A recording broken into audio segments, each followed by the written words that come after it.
The perfect birthday cake sat on our dining room table, its 5 glittering candles waiting to be lit. I adjusted the rainbow sprinkles one last time, determined to make everything perfect for my daughter Paisley's special day. That's who I was back then, Rosalind, the perfectionist mom, the successful lawyer, the loving wife. If only I'd known it would be the last time I'd feel whole. Mommy, when are people coming? Paisley twirled in her new purple party dress, her excitement infectious. Soon, baby. Very soon. I checked my watch. Why don't you help me put out the party favors? The doorbell rang just as we finished arranging the gift bags. Miguel, my husband, rushed down the stairs, adjusting his tie.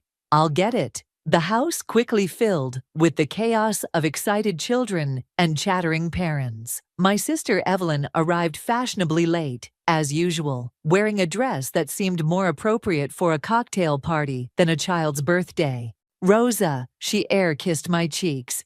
Everything looks amazing. You always do too much. I forced a smile. Nothing's too much for Paisley. The party progressed perfectly. Games, presents, laughter. I was serving cake when Evelyn clinked her glass with a spoon, drawing everyone's attention. My mother Natasha beamed at her younger daughter, while my father Nash shifted uncomfortably in his seat. I have an announcement to make, Evelyn declared, her voice carrying across the room. Since we're all gathered here as family. Miguel suddenly stood up, his face pale. Evelyn, not now. She ignored him. I think it's time everyone knew the truth. Miguel and I have been married for 6 months. The cake slice I was holding slipped from my fingers, splattering across the hardwood floor. The room fell silent, save for the children's continued giggling in the background. What did you just say? My voice came out barely above a whisper. We're in love, Rosa. Evelyn's eyes gleamed with something I couldn't quite place. Triumph, perhaps. We've been in love for years. We just couldn't hide it anymore. I looked at Miguel, who wouldn't meet my eyes. Is this true? He nodded slowly. I'm sorry, Rosa. I never meant for it to happen like this. Like this, I laughed, the sound harsh and foreign. How exactly did you mean for it to happen? After 10 years of marriage, after our daughter. Mommy, Paisley's small voice cut through the tension. Why are you crying? I wiped my eyes, unaware until that moment that tears were falling. It's nothing, sweetheart. Go play with your friends. My mother stepped forward, reaching for my arm. Rosalind, dear, perhaps we should discuss this privately. I jerked away from her touch. Privately, like how my sister and husband have been privately married for 6 months while sharing Sunday dinners at our table. We didn't want to hurt you, Evelyn said, her voice sickeningly sweet. But we couldn't live a lie anymore. A lie? I advanced toward her, my voice dropping dangerously low. You want to talk about lies, Evelyn? How about the fact that you've been my maid of honor, my daughter's godmother, my sister? Miguel tried to step between us. Please, let's not do this here. Think of Paisley. Don't you dare speak her name. I turned to face the party guests, who stood frozen in horrified fascination. I'm sorry, everyone, but the party's over. Please take your children and go. Parents hurriedly gathered their kids, murmuring awkward thanks and goodbyes. Within minutes, only family remained. My betraying husband, my duplicitous sister, our shell-shocked parents, and my innocent daughter, who stood clutching her new teddy bear with confused tears in her eyes. Angela, I called to my colleague and friend, who had lingered behind. Would you please take Paisley upstairs to watch her new movie? Once Paisley was safely out of earshot, I turned back to my sister and husband. My legal training kicked in, keeping my voice steady despite the rage and pain threatening to overwhelm me. So bigamy, that's a felony in this state. I smiled coldly. Interesting choice for a senior partner at a law firm, Miguel. Rosa, please, he started, but I cut him off. Get out, both of you, now. My hands were shaking, but my voice remained firm. And know this, you've just declared war on everything you have, everything you are, everything you hope to be. I will make you both pay for this day. You're being dramatic, Evelyn scoffed. but I could see fear flickering in her eyes. Am I? You've known me all your life, sister dear. When have I ever made a threat I didn't follow through on? They left together, my husband and sister, leaving me standing in a room of scattered party decorations and destroyed dreams. My parents lingered uncertainly by the door. We should talk about this, my mother began. Leave, I said quietly. Just leave. Alone in my ruined party room, I picked up the fallen cake, its cheerful colors now seeming to mock me. But as I cleaned, a plan began forming in my mind. They thought they knew me, perfect, predictable Rosalind. They had no idea what I was capable of. They were about to find out. Late nights at the office, I tossed another credit card statement onto Angela's desk.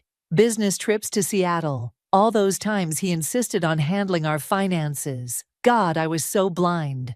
Angela leaned forward, her dark eyes scanning the documents spread across her desk. Don't blame yourself. Sociopaths are excellent at hiding their tracks. But the signs were everywhere. I pulled up my phone, scrolling through old photos. Look at this Christmas party from last year. The way they're standing together, how his hand is placed on her back. I thought I was being paranoid. Focus on now, Angela said firmly, pulling out a legal pad. What do we know so far? I straightened in my chair, switching into lawyer mode. They got married in Vegas 6 months ago. Miguel's been moving money around, but I can't trace where it's going. That's where I come in. Angela typed rapidly on her keyboard. Remember that forensic accountant I dated last year? He owes me a favor. The door opened, and Caleb, Miguel's brother, stepped in. His presence still surprised me, even though he'd been helping us for the past week. Sorry I'm late, he said, dropping a thick manila envelope on the desk. But this was worth the wait. Inside were photos, dozens of them. Miguel and Evelyn at various hotels, restaurants, even boarding planes together, all dated and time-stamped. How did you get these? I asked, my hands trembling as I flipped through them. Miguel's not as smart as he thinks he is. He used our family's travel agent, the same one who's known us since we were kids. When I explained the situation, she was more than happy to help. Angela whistled low. This is gold, but we need more. My phone buzzed, a text from Evelyn. Can we talk, please? I need to explain. Don't respond, Angela warned, but I was already typing. Starbucks, 30 minutes. Are you sure about this? Caleb asked. I grabbed my purse. Sometimes you need to let the enemy think they're winning. The coffee shop was quiet for a weekday afternoon. Evelyn sat in a corner booth, wearing oversized sunglasses despite being indoors. She stood when she saw me, reaching for a hug. I didn't return. Thank you for coming, she said as I sat down. I've been trying to find the right words. Save it. I placed my phone on the table, recording app running. Just tell me why. She removed her sunglasses, revealing red-rimmed eyes. We never meant to hurt you. It just happened. We fell in love. When? 3 years ago, at Dad's retirement party. She fidgeted with her coffee cup. Miguel was so supportive when I was going through my divorce. Supportive enough to sleep with his wife's sister. It wasn't like that. She reached across the table, but I pulled back. We fought it for so long. But sometimes love just... If you say love conquers all, I will throw this coffee in your face. My voice was ice. Love doesn't destroy families. Love doesn't betray sisters. Love doesn't traumatize 5-year-olds at their birthday parties. Paisley, she whispered. How is she? Don't. You lost the right to ask about her when you decided to become her stepmother and aunt simultaneously. Evelyn's face crumpled. I know what we did was wrong.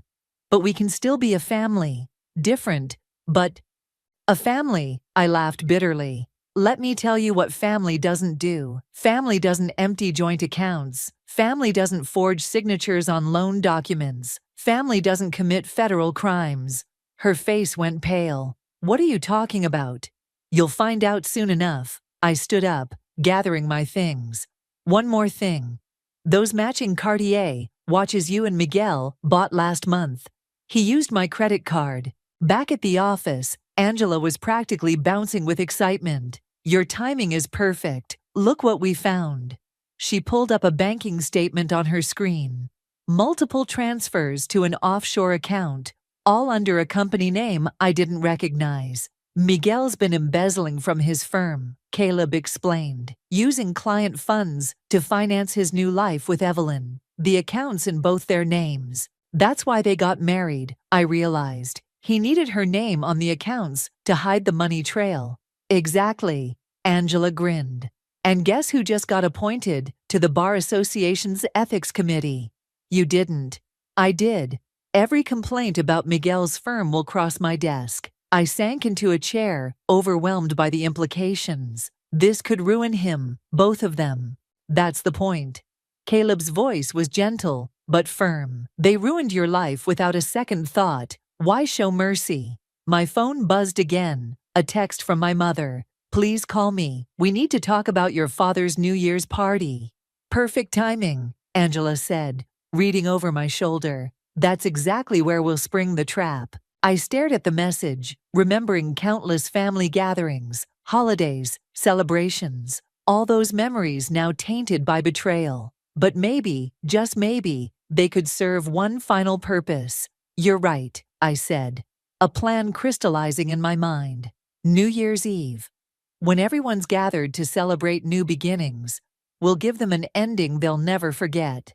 Are you sure you're ready for this? Caleb asked. I thought of Paisley asking why her daddy doesn't live with us anymore, of Evelyn's smug face at the birthday party, of Miguel's cowardly silence. I'm not just ready, I said, picking up the stack of evidence we'd gathered. I'm looking forward to it. Your Honor, I'm requesting an emergency hearing regarding the Hamilton versus Stevenson divorce proceedings. I stood in Judge Martinez's chambers, my voice steady despite my racing heart. New evidence has come to light. The judge peered at me over her reading glasses. Counselor, you're representing yourself in this matter. Yes, Your Honor, and I can prove my husband has been systematically hiding assets and engaging in criminal behavior. She gestured for me to continue. As I laid out the evidence, her expression grew increasingly grave. By the time I finished, she was already reaching for her calendar. Next Tuesday, 9 a.m. Don't be late. I was walking out when my phone buzzed. Caleb's message made me stop dead in my tracks. Need to see you now. It's about Miguel's other family. 20 minutes later, I sat in Caleb's car, outside my old favorite coffee shop, gripping a document folder with trembling hands. I never told you this, Caleb said, his knuckles white on the steering wheel. But Miguel was married before, in Arizona. He told everyone it was annulled. But what? He never filed the paperwork. Technically, he was still married when he married you. The implications hit me like a physical blow. So my marriage was never legal, and neither is his marriage to Evelyn. Caleb pulled out more papers. There's more. He has a daughter from that marriage. She's 16 now. He's been sending money to them all these years. I flipped through the documents, each page revealing another layer of Miguel's deception. How did you get these? His first wife contacted me last month. She saw Miguel's picture in a legal journal and recognized him. She's been trying to track him down for years. My lawyer's mind was already racing ahead. This changes everything. Bigamy, fraud, abandonment. That's not all. Caleb hesitated. Miguel. He's been using client funds to pay them off. Millions, Rosa. The Bar Association would disbar him instantly. I sat back, processing this information. Does Evelyn know? No, and here's where it gets interesting. He pulled out his phone, showing me a series of text messages. Miguel's been planning to leave her too. He's got another woman in Seattle. A laugh bubbled up from my chest, slightly hysterical. Of course he does. Why stop at 2 wives when you can have 4? Rosa. Caleb touched my arm gently. I know he's my brother, but what he's done, it's unforgivable. The warmth of his hand was surprisingly comforting. I pulled away quickly, focusing on the documents. I need to call Angela. Back at the office, Angela was already in strategy mode. This is perfect. We can use the bigamy angle to freeze all his assets. He won't be able to move any more money offshore. What about Evelyn? I asked. She's equally liable. By marrying him while he was still legally married to his first wife and you, she committed fraud. Plus, her name is on those offshore accounts. My phone rang. My mother again. I let it go to voicemail. You'll have to talk to them eventually, Angela said softly. I know, but right now, I need to focus on the legal side. I spread the documents across her desk. We need to file these motions before the emergency hearing. Already done. She handed me a stack of papers, and I've scheduled depositions for next week. Miguel won't know what hit him. The office door opened, and a courier delivered an envelope. Inside was a letter from Miguel's law firm. They're offering a settlement, I said, scanning the contents. $2 million to walk away quietly. Angela snorted. They must know we're getting close. Too late. I crumpled the letter. This stopped being about money the moment they humiliated my daughter. Caleb, who had been quiet, suddenly spoke up. There's something else you should know about Miguel. Something that could destroy him completely. The tone in his voice made me look up sharply. What is it? Remember that big case he won last year? The pharmaceutical lawsuit. Caleb pulled out his phone, showing me a series of emails. He fabricated evidence. I found proof. My breath caught. That's a federal offense. Exactly. And guess who just got appointed to the Federal Investigation Committee? Angela's eyes widened. You didn't. I did. Caleb's smile was grim. Sometimes karma needs a little help. I looked between them. These two people who had become my unexpected allies in this fight. Are we sure about this? Once we start down this road. He destroyed your family, Angela said firmly. He's been destroying families for years.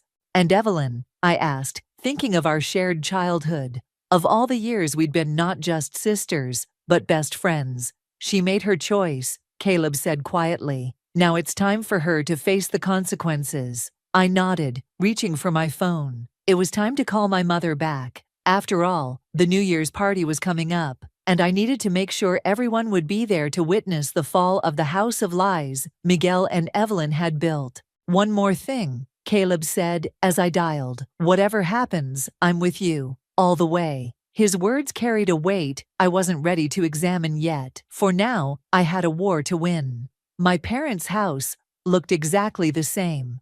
Pristine lawn, perfect shutters, not a single holiday decoration out of place. I sat in my car, watching my mother peer anxiously through the living room curtains. We can do this another day, Caleb said from the passenger seat. No, it needs to be now. I grabbed my briefcase, filled with evidence of Miguel and Evelyn's betrayals. They need to choose sides before New Year's.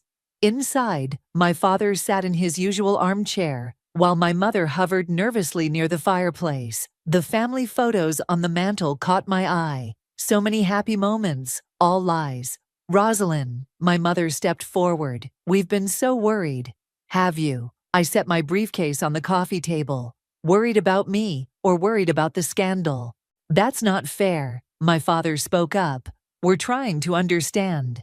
Understand what? I pulled out the first stack of documents. How your younger daughter married her sister's husband, or how they've been stealing money and committing fraud. My mother sank onto the sofa. Fraud? What are you talking about? Show them, Caleb said quietly. I spread the evidence across the table. Bank statements, hotel receipts, marriage certificates. My parents leaned forward, their faces growing paler with each revelation. 3 wives, my father whispered, including one he abandoned with a child. And that's just the beginning. I pulled out more papers. He's been embezzling from his firm, using Evelyn to hide the money. They're both looking at federal charges. No. My mother stood up, shaking her head. Evelyn wouldn't. She couldn't.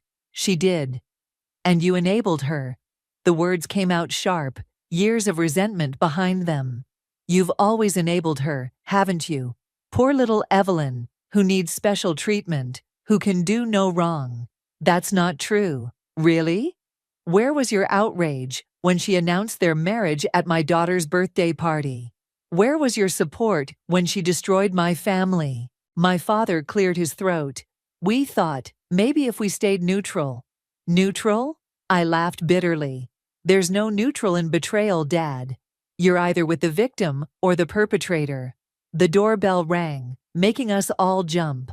My mother opened the door to find Evelyn standing there, mascara streaked down her face. I saw Rosa's car, she said, stepping inside. I need to talk to everyone. Get out, I said, standing up. Please, just listen. Evelyn's voice cracked. Miguel's been lying to me too. He's leaving me for someone else. Caleb stepped forward. You mean like how you helped him leave Rosa? It's different. Evelyn looked desperately at our parents. Mom, Dad, please, I made a mistake. I need help. My mother moved toward her, but my father's voice stopped her. No.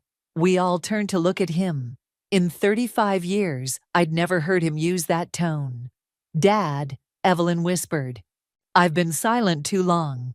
He picked up one of the documents from the table. Do you understand what you've done? The laws you've broken? The lives you've destroyed? I was in love. Love. My mother's voice was surprisingly hard. Love doesn't destroy families. Love doesn't hurt children. What you did wasn't love. It was selfishness. Evelyn crumpled onto the floor, sobbing. I'm sorry. I'll fix it. I'll make it right. How? I asked coldly. Will you unmarry my husband, untraumatize my daughter, unsteal the money you've helped him hide? Money, my father's head snapped up. What money? I handed him the offshore account statements. As he read, his hands began to shake. This is our retirement fund. He looked at Evelyn in horror. You helped him steal our retirement fund. The room fell silent, except for Evelyn's sobs. My mother sat down heavily, her face ashen. I didn't know, Evelyn whispered. I swear I didn't know. But you knew he was married to our daughter, my mother said quietly. You knew he had a child, and you did it anyway. My phone buzzed. A text from Angela. Anonymous letter arrived. DNA test results. You need to see this. I have to go, I said, gathering my documents. The emergency hearing is Tuesday. You should all be there. We will be, my father said firmly. On your side. Evelyn looked up, mascara running down her face. What about me? What about you? My mother's voice was tired. You made your choice, Evelyn. Now you have to live with it. Walking out, I heard my father say, We failed them, Natasha. We failed both our daughters. In the car, Caleb squeezed my hand. Are you okay? I looked back at the house, remembering Sunday dinners, Christmas mornings, birthday celebrations. All those memories now tainted, but maybe something new could rise from their ashes. No, I said honestly, but I will be. My phone buzzed again. Angela's message made my heart stop. DNA results show Miguel has another child, born 7 months ago. Mother works at his firm. I started the car, my hands steady on the wheel. The New Year's party couldn't come soon enough. Are you sure you want to go through with this? Angela asked, helping me zip up my black cocktail dress. The New Year's Eve party was 2 hours away, and my stomach was in knots. I have to. I checked my makeup in the mirror, ensuring no trace of weakness showed. Everything's in place?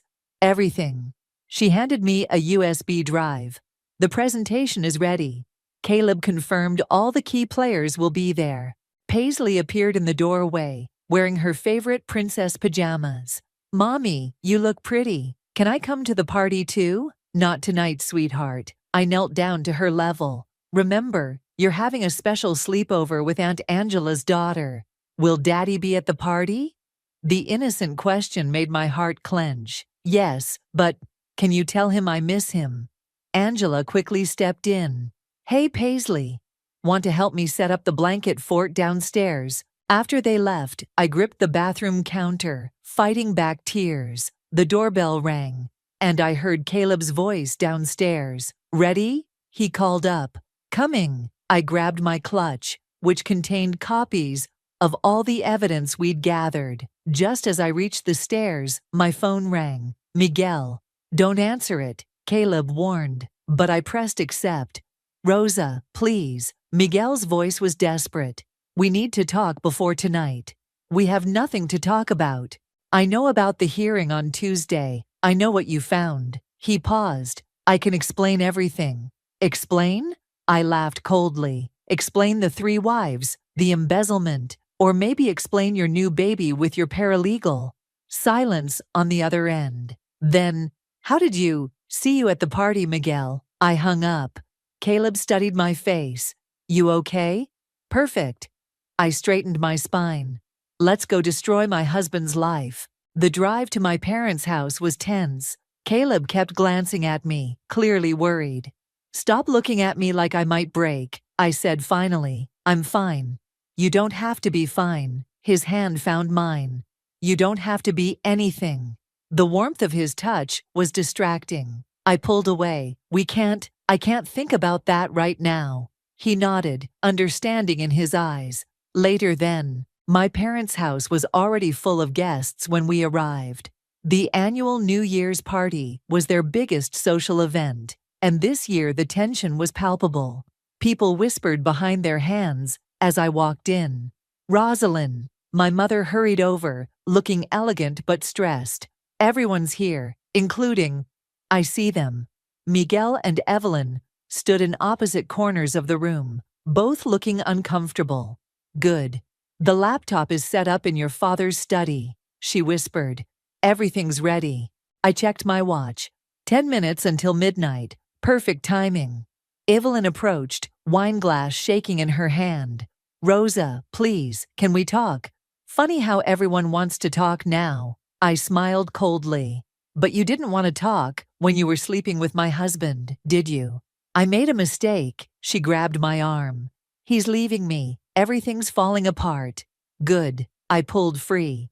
Now you know how it feels. Miguel started walking toward us, but Caleb intercepted him. Their heated whispers carried across the room. You can't stop this, Miguel hissed. Watch us, Caleb replied. My father clinked his glass, calling for attention. Friends, family, it's almost midnight. But first, my daughter Rosalind has something to share with us. The room fell silent as I walked to the front.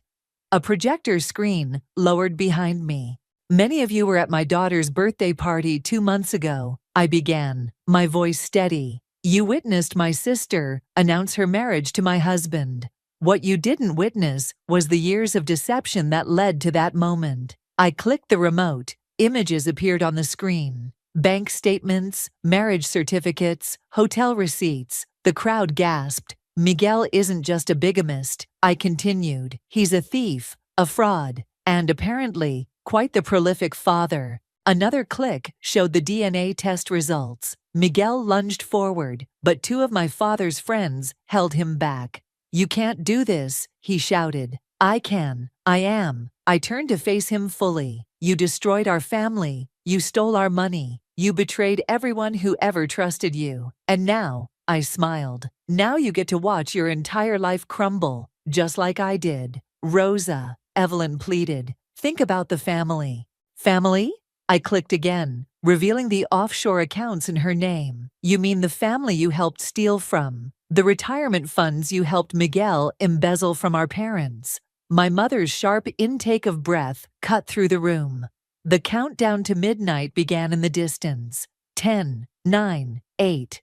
The FBI will be here in 5 minutes, I announced calmly. 7, 6, 5. Happy New Year, Miguel, Evelyn. I raised my glass. May you both get exactly what you deserve. 4, 3, 2.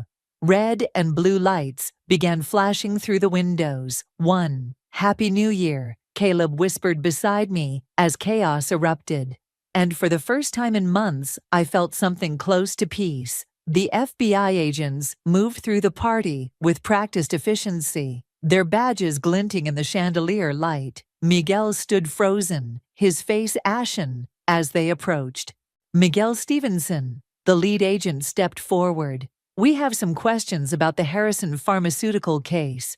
You can't prove anything, Miguel sputtered, looking wildly around the room. This is all a misunderstanding. Really? I clicked to the next slide, displaying emails between Miguel and his firm's accounting department. These documents suggest otherwise. The party guests pressed against the walls, phones recording everything. Evelyn tried to slip toward the door, but another agent blocked her path. Ms. Hamilton, please stay. We have questions about certain offshore accounts in your name. I didn't know. Evelyn's voice rose hysterically. He told me they were legitimate investments. Shut up, Evelyn, Miguel shouted. Don't say another word. Like you stayed quiet about your other wives, I projected the marriage certificates. Or your children. How many are there now, Miguel? 4? 5? The room erupted in whispers. My mother stepped forward, her voice cutting through the chaos. You stole our retirement fund. Natasha, I can explain, Miguel pleaded. Explain how you used my daughters to commit fraud? My father's voice trembled with rage. How you destroyed our family. Your family. Miguel laughed bitterly. Your precious family. Ask Evelyn about the money. She knew everything. All eyes turned to my sister, who had crumpled into a chair. Is it true? My mother whispered. Evelyn's mascara ran down her cheeks. He said we'd pay it back, that no one would get hurt. No one would get hurt?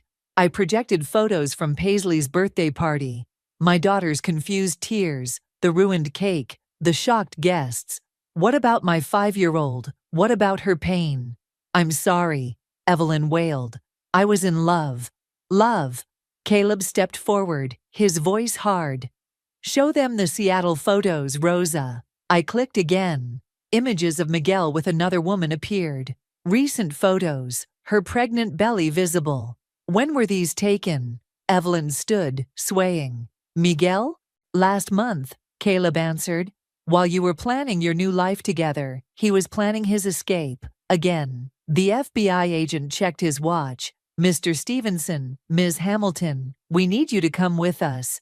You can't arrest me. Miguel lunged toward me, but Caleb stepped between us. You bitch, you planned this. Actually, Angela emerged from the crowd, holding up her phone. She didn't. I did. As a member of the Bar Association's Ethics Committee, it was my duty to report your criminal behavior. 2 agents grabbed Miguel's arms. As he tried to run, he thrashed against their hold, his carefully maintained facade crumbling. You're all going to regret this, he shouted. I'll destroy you. Like you destroyed your first family? I projected one final photo, Miguel's teenage daughter from his first marriage. Or did you forget about them too? Evelyn suddenly straightened, her face hardening. If I'm going down, you should know everything, Rosa. She turned to face the room. Miguel wasn't the only one with secrets. Ask Caleb why he's really helping you. My heart stuttered. What? He's been in love with you for years, she spat. Since before you married Miguel. Ask him why he never told you about Miguel's past until now. Caleb stepped forward. That's not. Is it true? I turned to him, the ground shifting beneath my feet. Not like she's implying. His eyes met mine. Honest and pained. Yes, I had feelings for you. Yes, I suspected Miguel wasn't who he claimed to be, but I didn't have proof until recently. How convenient, Miguel sneered as the agents handcuffed him. Replace one brother with another, Rosa. Enough, my father's voice boomed through the room. Get them out of here. As the agents led Miguel and Evelyn away, the party guests began to leave, murmuring their goodbyes. Soon only family remained. Rosa, my mother started, but I held up my hand. Not now. I began gathering my evidence, hands shaking slightly. I need time. I'll drive you home, Angela offered, glancing at Caleb. No, I faced him. You and I need to talk. Outside, the first snow of the new year began to fall. Caleb and I stood in the driveway, our breath fogging in the cold air. Why didn't you tell me? I asked. About my feelings? Or about Miguel? Both. He ran a hand through his hair. By the time I realized what Miguel was, you were already married. Happy, I thought. And my feelings, they didn't matter. They still don't. This isn't about us. Then what is it about? Justice, family, doing what's right. He met my eyes. I'm not expecting anything, Rosa. I just wanted to help make things right. I looked back at the house, where my life had imploded just months ago. Then at the man who had helped me rise from the ashes. What if I'm not ready? I whispered. Then we wait. He smiled softly. I'm good at waiting. The snow fell harder, covering the old year's tracks with fresh possibilities. But first, there was more justice to be served. The emergency hearing was just the beginning. The courthouse hallway buzzed with tension as Miguel and Evelyn were led in, both wearing orange jumpsuits. 3 days had passed since the New Year's party, and now everything would become official record. All rise, the bailiff called as Judge Martinez entered. I stood at the plaintiff's table, Angela beside me as co-counsel. Across the aisle, Miguel's lawyer looked nervous, his tie slightly askew. Your Honor, I began, what started as a simple divorce proceeding has evolved into something far more serious. Proceed, counselor. I approached the bench with our evidence. We've uncovered systematic fraud, multiple instances of bigamy, and extensive financial crimes. Objection. Miguel's lawyer jumped up. These allegations are beyond the scope. Overruled. Judge Martinez examined the documents. These are serious charges, Mr. Stevenson. Your Honor, Miguel stood, ignoring his lawyer's attempts to quiet him. This is a vindictive attack by my wife. Ex-wife, I corrected. Though technically, we were never legally married, since you were still married to Sarah from Arizona. The courtroom doors opened, and Sarah herself walked in with her teenage daughter. Miguel's face went pale. Perfect timing, Angela whispered. Your Honor, Sarah's lawyer stepped forward. We'd like to add our motion for back child support and fraud charges. Miguel slumped in his chair as Sarah took the stand, describing how he'd abandoned them 16 years ago, stealing their savings. And did Mr. Stevenson ever legally divorce you? I asked. No, Sarah replied firmly. I've been trying to find him for years. Next came the forensic accountant, detailing the millions Miguel had embezzled. With each revelation, Evelyn seemed to shrink further into herself. Ms. Hamilton, Judge Martinez addressed my sister. Would you like to make a statement? Evelyn stood shakily. I didn't know about Sarah or the other women, but she turned to face me. I knew about the money. I helped him hide it. I was so angry at you, Rosa. You had everything I wanted. Everything you wanted? I stepped closer. I worked for everything I had. You chose to steal it. The court acknowledges your confession, Judge Martinez said. Given the federal nature of these crimes, I'm transferring the financial aspects to the FBI's jurisdiction. My mother sobbed quietly in the gallery as the judge continued listing charges and consequences. My father held her hand, his face stone-like. As for the division of assets, the judge shuffled her papers. Given the fraudulent nature of both marriages, all properties and accounts will be frozen pending federal investigation. Your Honor, I stepped forward. There's one more matter, the child support. Yes. She looked at Miguel. Mr. Stevenson, you have 4 minor children by 4 different women. The court orders immediate paternity testing and support payments. Miguel finally broke. I can't pay. The money's gone. Gone. Evelyn's head snapped up. What do you mean gone? The offshore accounts, he said miserably. I lost everything in a bad investment last month. The courtroom erupted. Above the chaos, I heard Evelyn scream. You lost my money too? Order. Judge Martinez banged her gavel. Mr. Stevenson, you're remanded to federal custody pending trial. Ms. Hamilton, you'll be charged as an accomplice in the financial crimes. As the bailiffs approached, Miguel made one last desperate attempt. Rosa, please, for Paisley's sake. Don't you dare say her name. My voice cut through the room. You lost that right when you chose to destroy her family. Rosalind, my mother called out as they led Miguel and Evelyn away. Please, can we talk? I turned to face my parents. About what? How you didn't see this coming, or how you enabled Evelyn for years. We were wrong, my father said quietly. So wrong, but we're here now. Here now, I laughed bitterly. Now that the truth is exposed? Now that you can't pretend everything's fine? No, my mother stepped forward. Now that we understand what real family loyalty means. Angela touched my arm. They've been helping us, Rosa. Who do you think got us the offshore account records? I looked at my father in surprise. He nodded. I may be retired, but I still have friends in banking. And the pharmaceutical case evidence, Angela continued. Your mother's brother works for the FDA. We couldn't fix the past, my mother said, tears streaming. But we could help secure your future, Paisley's future. The mention of my daughter broke something inside me. She asks about them every day. How do I explain this to her? With truth, Caleb said, appearing beside me. And with love, Sarah approached with her daughter. Ms. Hamilton, Rosalind, thank you for helping expose him. I didn't do it for thanks. I looked at her daughter, seeing echoes of Paisley. I did it because it was right. Judge Martinez cleared her throat. Ms. Hamilton, the court acknowledges your role in exposing these crimes. The FBI has requested your assistance in tracking down the remaining assets. I nodded, feeling the weight of the past months finally starting to lift. I'll help, but first, I need to go home to my daughter. I'll drive you, Caleb offered. This time, I didn't hesitate to take his hand. Sometimes justice comes not in the form we expect, but in the form we need. Mommy, is Aunt Evelyn in jail like Daddy? Paisley asked, arranging her stuffed animals on the living room floor. I set down my coffee, choosing my words carefully. Yes, sweetheart, they both did some bad things and need to face the consequences. Like when I drew on the walls and had to clean them.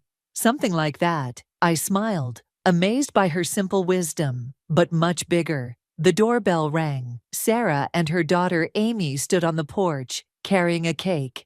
Hope we're not too early for the party, Sarah said. Perfect timing. I welcomed them in. Paisley, come meet your sister. The girls studied each other cautiously before Paisley broke into a smile.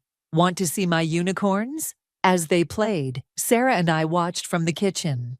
It's strange, she said, how Miguel's lies ended up creating something good.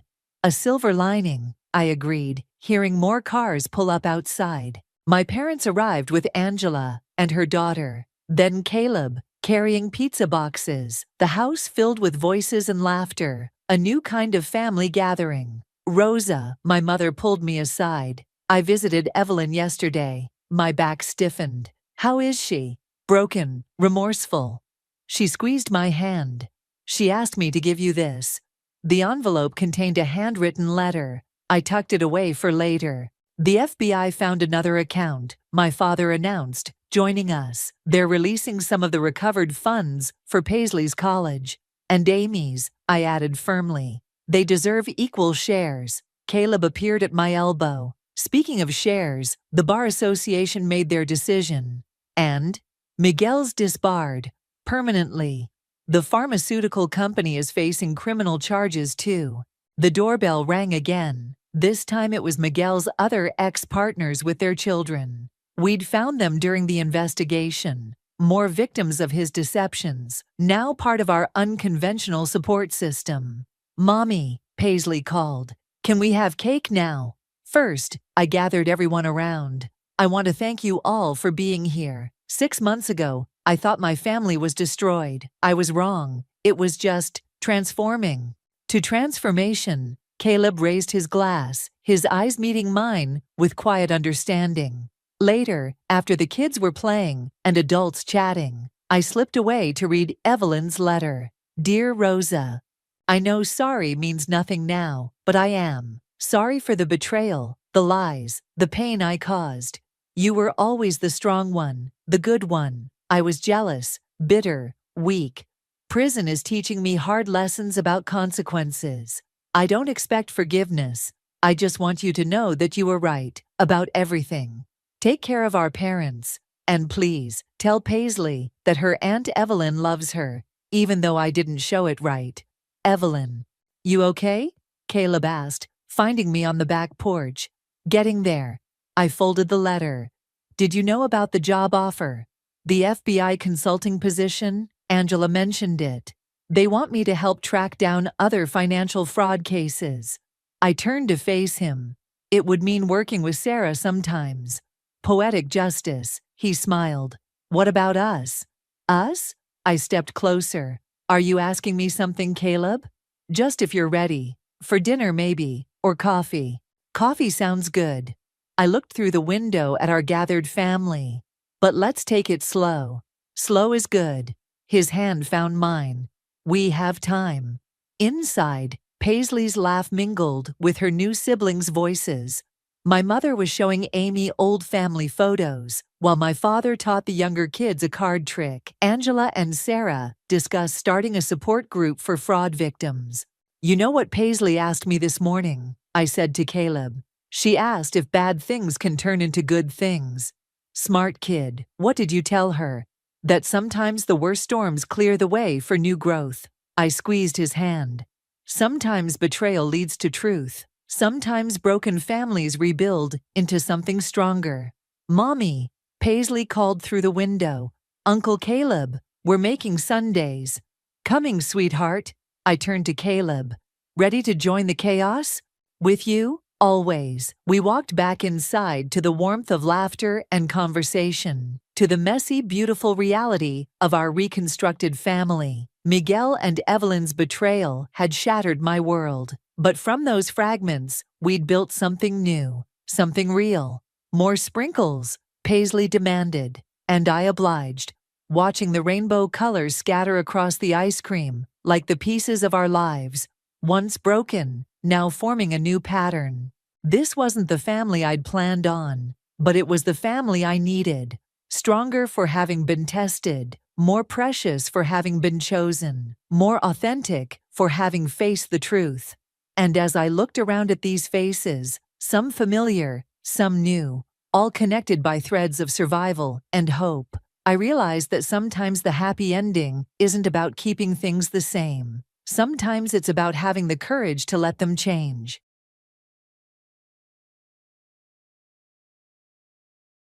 She continued, I know it's last minute, but could you watch the kids while I'm away? It would really help me out.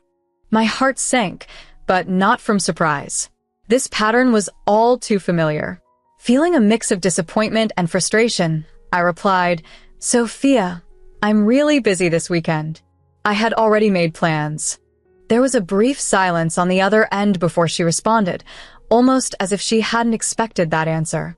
Oh, okay. I just thought since you weren't coming on the trip, you might be free. No worries, I'll figure something out, she said, sounding a bit flustered. We ended the call shortly after. However, for days later, as I was getting ready for my own weekend, there was a knock at my door. To my astonishment, it was Sophia, kids in tow, looking as if she was in a rush. I'm really in a bind here, Ava. I couldn't find anyone else, she said, her voice edged with desperation. I was taken aback. Without waiting for my response, she kissed her kids goodbye, handed me their bags, and hurried off to her car shouting over her shoulder, Thanks, sis. You're a lifesaver. Before I could protest, she was gone. Left with no choice, I turned to the children, who seemed just as confused as I was. It was a pivotal moment for me. Throughout my life, I'd always bent over backwards for Sophia, sacrificing my own needs for hers. From sharing my lunches to staying up late helping with her homework, and now, being her on-demand babysitter. It dawned on me how this pattern of behavior had been deeply ingrained from our childhood, encouraged by our parents urging to be the bigger person. As I spent the weekend caring for my niece and nephew, I reflected on the dynamics of our relationship. It was clear that things needed to change. I loved my sister, but it was time for boundaries. After the weekend, when Sophia came to pick up her children, I decided it was time for an honest conversation. Sophia, we need to talk about this weekend. It wasn't fair to assume I'd be available to babysit at the last minute, especially after not including me in your bachelorette plans. I started, trying to keep my tone even but firm. She seemed taken aback, perhaps not expecting this confrontation. I'm sorry, Ava. I didn't think it would be such a big deal to you, she replied, genuinely seeming to not understand the impact of her actions. It's not just about this weekend, I continued. It's about how we've been relating to each other for years. I feel taken for granted, and it's not okay anymore. I love you and the kids, but I need you to respect my time and my feelings. Sophia listened, and for the first time in a long while, it seemed like she truly heard me. We discussed how we could improve our relationship, acknowledging that it would take effort from both sides. That conversation marked a new beginning for us. It wasn't easy, and it took time to adjust our expectations of each other, but it was a necessary step towards a healthier, more respectful relationship. I was no longer just the helpful sister in the background. I was finally standing up for myself, making it clear that my feelings and time were just as valuable. This weekend, I had been planning to relax, but everything changed when Sophia suddenly called me. She sounded panicked. "Hey, I need you to watch the kids this weekend. Our babysitter canceled last minute." Then, as if that wasn't enough, she added, "She told me her vacation is only for close friends." Honestly, I almost laughed. The irony was just too much. She expected me to drop all my plans so she could still go on her trip. She kept talking. "It would mean so much to me. You know how hard it is to find someone last minute. And I know how much you love being with the kids." She was trying hard to guilt-trip me. I wanted to say no immediately, but instead, I got an idea. I told her I'd let her know later. She sounded relieved, saying, "Thanks, sis. I knew I could count on you." But I hadn't said yes. As soon as I hung up, I went online and made a last-minute reservation at a beachfront resort. I needed time for myself, too. After all, why should I always be the one to cancel my plans for her? The night before she was supposed to leave, she called again. "So we're good for tomorrow, right?" I took a deep breath and replied casually, "Oh, I forgot to text you. I actually booked a trip for myself this weekend. I won't be around to babysit." There was silence on the line. Then she exploded. "Wait, what? You booked a trip? But you never go anywhere." I calmly replied, "Yeah, figure it was time to do something fun for myself. I hope you figure something out." She sounded shocked. "You can't just leave. What am I supposed to do with the kids?" I shrugged. "Maybe ask one of those close friends of yours, like your sitter's doing." She gasped like I'd slapped her. "Wow, you're being so petty right now." I answered with a calm voice, "Not being petty, just prioritizing myself like you did." Before she could say more, I ended the call. I packed my bags, turned off all notifications on my phone, and went to bed. The next morning, I left early and headed to the resort. By the time I was sitting on the beach with a glass of champagne, my phone was blowing up. Voicemails, missed calls, angry texts. First from Sophia. "Where are you?" "I'm at your house." Then, "You said you'd help me." Then my mom started calling. I ignored the first few, but she didn't stop. Finally, I picked up. "Ava, Sophia is outside your house with the kids. What is going on?" I calmly replied, "I told her I wouldn't be home. I made plans for myself this weekend." There was a pause. "Wait, she expected you to babysit? Without even asking you first?" "Yes," I said. Silence again. Then my mom quietly said, "I see." She didn't yell. She didn't call me selfish. For the first time, she actually sounded tired of Sophia's behavior. That felt like a small win. Now, I'm still sitting by the ocean, watching the sunset. My phone keeps buzzing on the table. Sophia's still outside my house, apparently yelling and calling nonstop. I don't know if I'll respond. Maybe later. Just as I was about to finish my drink, the phone rang again. This time, it wasn't Sophia. It was Dad. And he never calls, unless something serious is going on. I sighed and picked up the phone. I settled into my chair on the beach, feeling the warmth of the sun on my skin and the cool breeze carrying the ocean's whispers. As the waves rolled gently ashore, I tried to lose myself in the calm, but the persistent buzz of my phone kept pulling me back. Notifications stacked up, one from Dad, his message sharp even in text. "Where are you?" Taking a deep breath, I typed back, trying to keep my tone even. "I'm at the beach, taking some time to unwind. What's going on?" "Sophia left her kids at your doorstep. They're crying, and she's gone off somewhere," Dad replied, the frustration evident even through text. I sighed, closing my eyes for a moment. "Dad, you know I was never part of Sophia's plans. She knows I didn't agree to babysit." Dad was silent for a while before he responded. Your mom and I are heading over to pick up the kids. Okay, but why at my house? Why not Sophia's? She left them and took off. We're going to your place now, Dad explained, his text brief. Anger started to simmer within me. Sophia had assumed I would just step in, as I always had, without even asking. How long ago did she leave them? I asked, my fingers tight around my phone. About 37 minutes ago. We're halfway there, Dad updated. I tried to relax, my gaze returning to the ocean. It was unfair, using the kids like pawns in Sophia's manipulative games. I contemplated calling her, anticipating the usual excuses and manipulations. She'd likely say I forced her hand, that leaving them was her only option. I decided against calling. It wouldn't change anything. Dad texted again soon after. We've got the kids. Taking them to our house. I exhaled slowly, relieved but drained. Thanks, Dad. Let me know if you need anything. As I stared out at the horizon, another text came, this time from Sophia. How could you do this to me? I didn't respond. The accusations, the guilt trips, I'd had enough.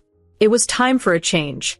I turned off my phone and let the sounds of the sea envelop me, the troubles with Sophia momentarily pushed aside as I embraced the peace of the moment.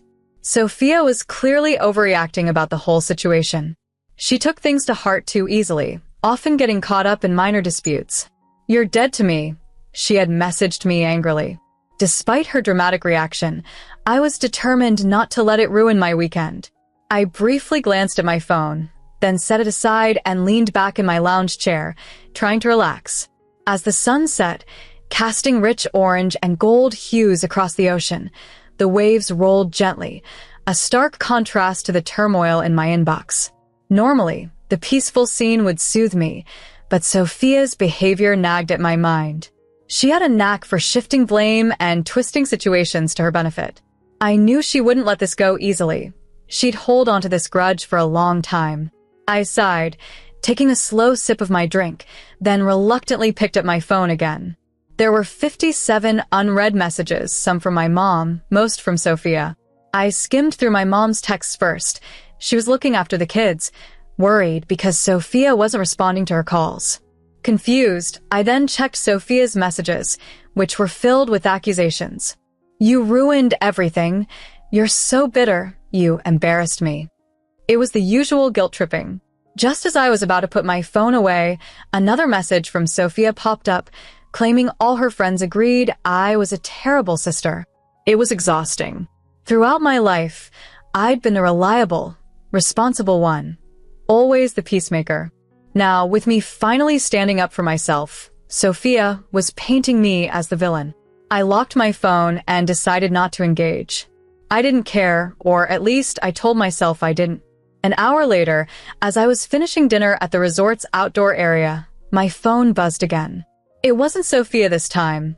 It was my neighbor, asking if I was home because someone was banging on my door. My stomach churned. It had to be Sophia, causing a scene. I'm not in the city, I texted back, asking my neighbor to ignore her. Sophia's attempts to draw me into her drama wouldn't work. I was done playing her games. As I tried to relax, another message came through, this time from my dad. Sophia had shown up at their house, demanding that the kids be sent back. I rubbed my temples, frustrated but resolute. This weekend was supposed to be about peace, not conflict. I decided to turn off my notifications and enjoy the remaining moments of tranquility by the sea. Furrowed my brow in confusion because it didn't make sense why she would just leave everything behind, ignore our calls, and then suddenly demand everything back. Soon after, I got another unsettling text. Something's wrong, Dad. She's acting strange. Sophia was many things. Entitled, manipulative, and always playing the strategist, but she was never careless with her children. If she left them, it was to prove a point. But her sudden return now signaled that something was off. My phone vibrated again with a new message from my neighbor explaining that Sophia had left, but shortly after, a man had shown up looking for her. Anxiety twisted in my gut. This man didn't fit the profile of someone Sophia would usually associate with. She only ever surrounded herself with people who were useful to her. So, who was this man, and why was he looking for her? As I stared at my phone, my heart rate picked up. I scrolled back to Sophia's last message. I hope you're enjoying your time while I'm falling apart. From angry to desperate, Sophia's tone had shifted drastically in just a few hours. She had abandoned her children, demanded them back, and now this mysterious man was appearing at my doorstep. I had initially thought she was just being melodramatic, but now I wasn't so sure. Ignoring the uneasy feeling wasn't an option, so I reached out to Sophia, something I hadn't done in years, but all I got was her voicemail. Pacing with my phone in hand, I finally decided to call my dad, who picked up immediately. She just stormed in, demanding the kids back, he explained. Despite her emotional outburst, crying and shouting about our collective resistance, she didn't give any clear reason for her initial departure. She mentioned needing to make a change urgently, but refused to elaborate further and even warned us against calling the police, insisting she had everything under control. As the night grew late, my anxiety didn't subside. I knew this wasn't over. Sophia usually played the victim well enough to involve the police if she felt justified, but not this time. Then, at around 3 a.m., 29 phone blared on the nightstand. It was Mom. Sophia's back, and that man is with her, she said urgently. What? Did he follow her here?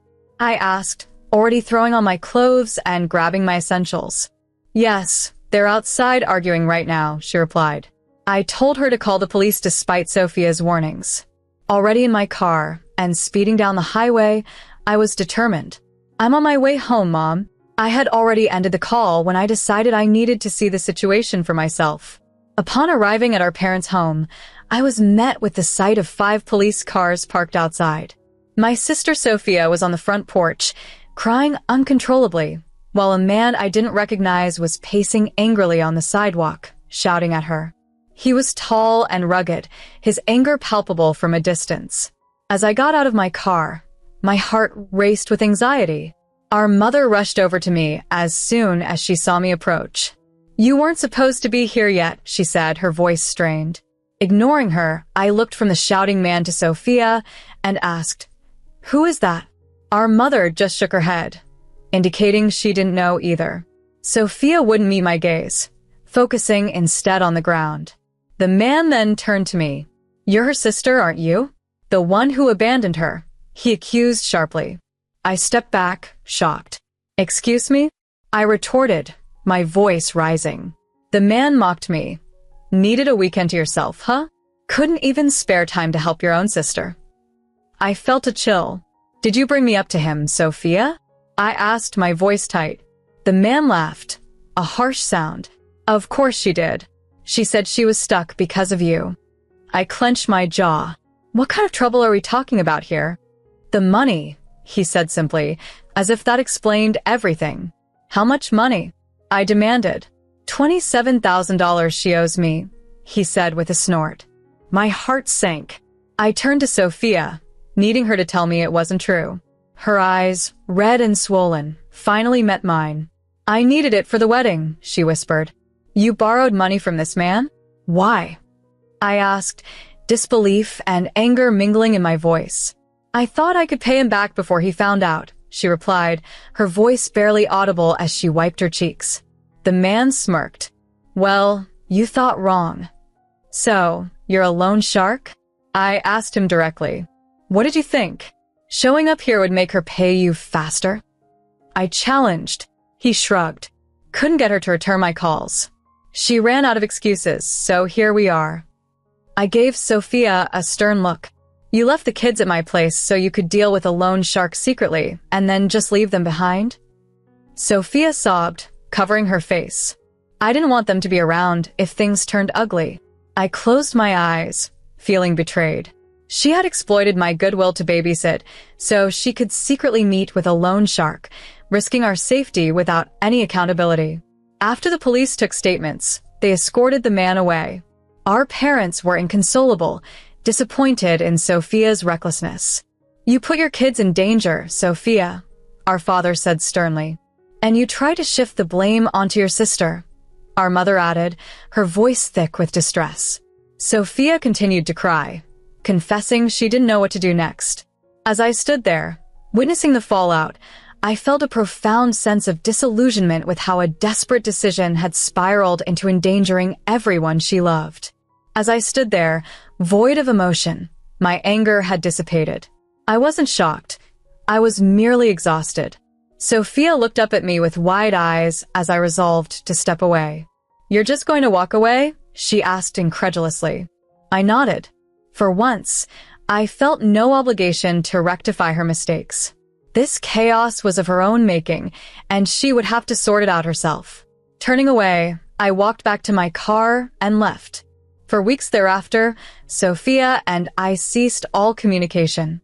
Eventually, I heard that to settle her debts, my parents had compelled her to sell some of her treasured wedding items. Despite being scaled down, her wedding went ahead, albeit without the lavishness she had envisioned. Notably, I was excluded from the bridal party, and frankly, I was not invited to the wedding at all. Surprisingly, this didn't bother me. For the first time, I chose to prioritize my own well-being. Thank you for tuning in. If you haven't already, please consider subscribing and turning on the notification bell to stay informed about more intriguing real-life stories.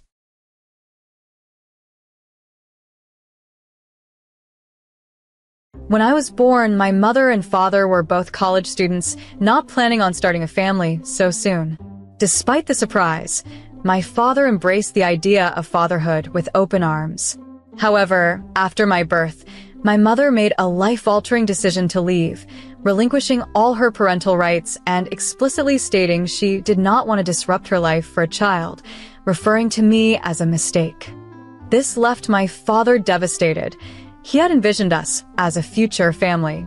To support me, he had to pause his college education and work full-time, a sacrifice that shaped our early years.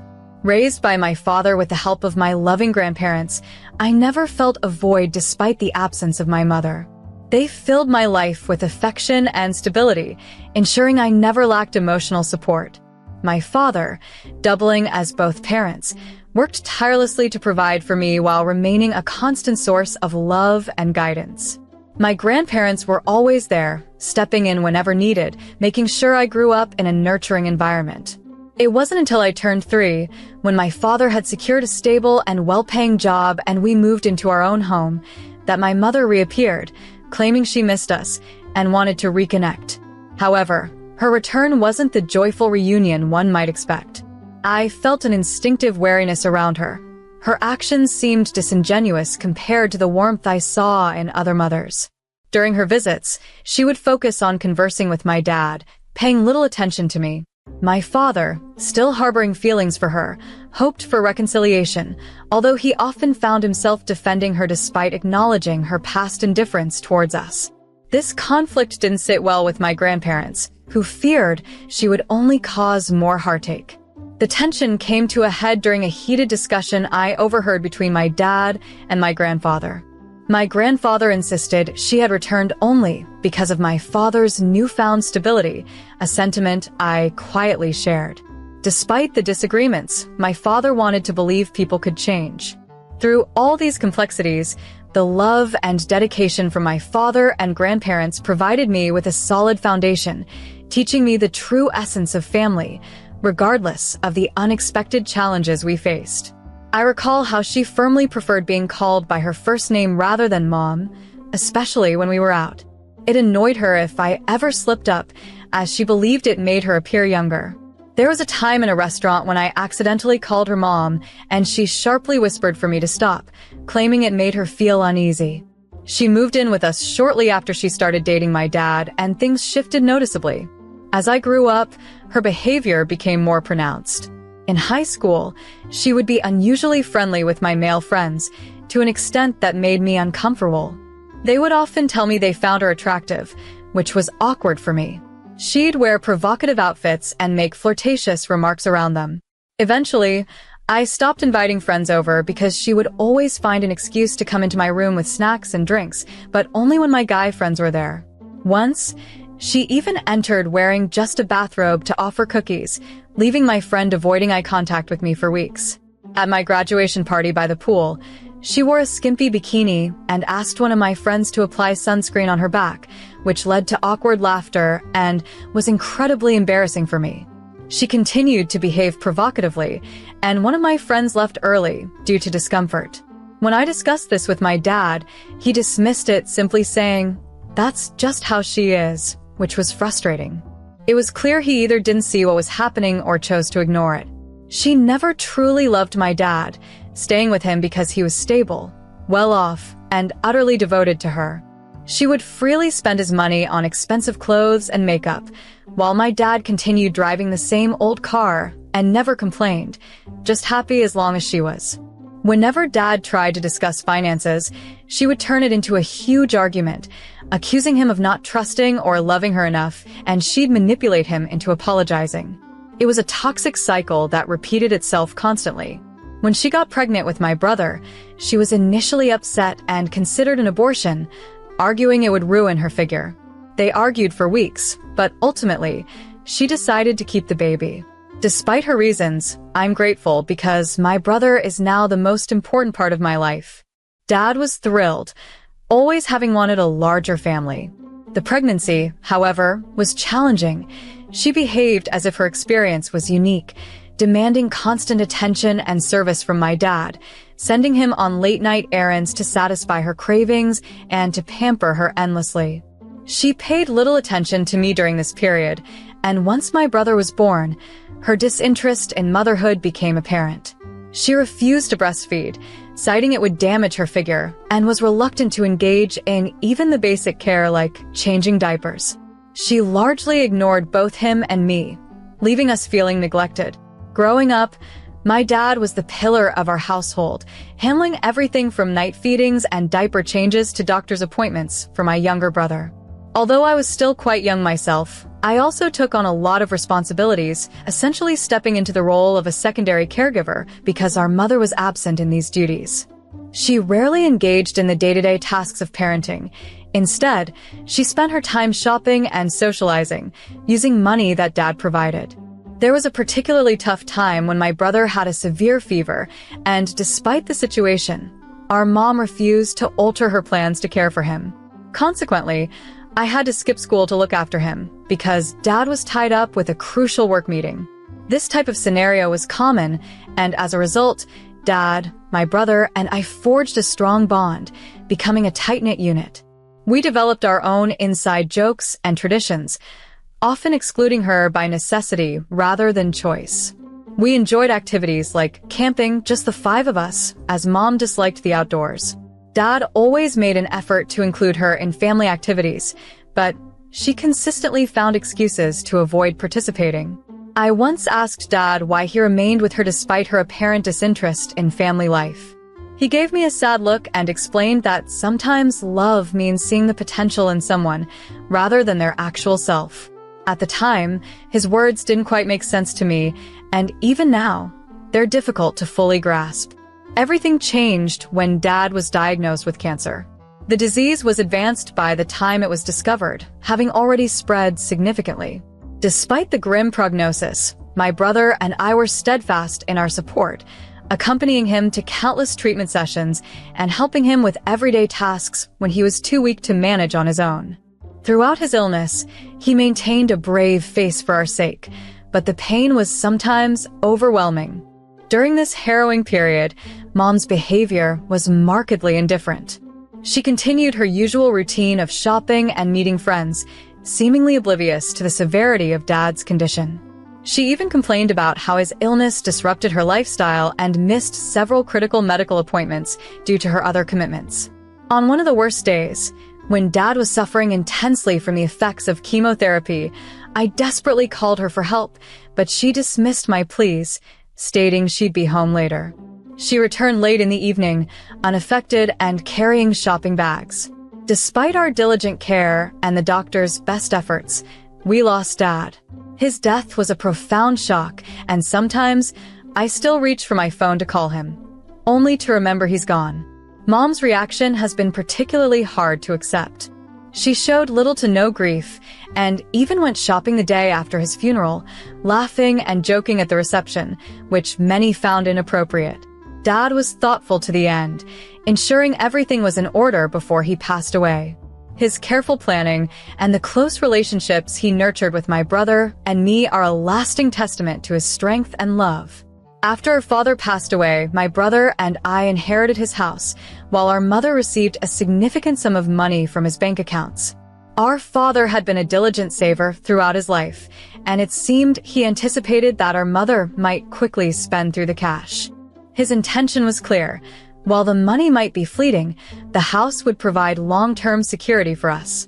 When the will was read, our mother was visibly upset that she hadn't been left the house. Her disappointment erupted into a full-blown outburst in the lawyer's office, where she even threatened legal action against us. However, she eventually realized that her threats were baseless. The will was legally sound and meticulously prepared, especially after our father's recent diagnosis had prompted him to revise it. Despite this, our mother asked to live in the house without paying rent. I was firm in my response. If she wanted to stay, she would have to pay rent just like any other tenant. This decision sparked a major confrontation. She tried to guilt-trip me, claiming that our father would have wanted her to live there for free and accusing me of being harsh and leaving her homeless, even though she was financially stable from the inheritance. I remained resolute, and she reluctantly agreed to pay a nominal rent.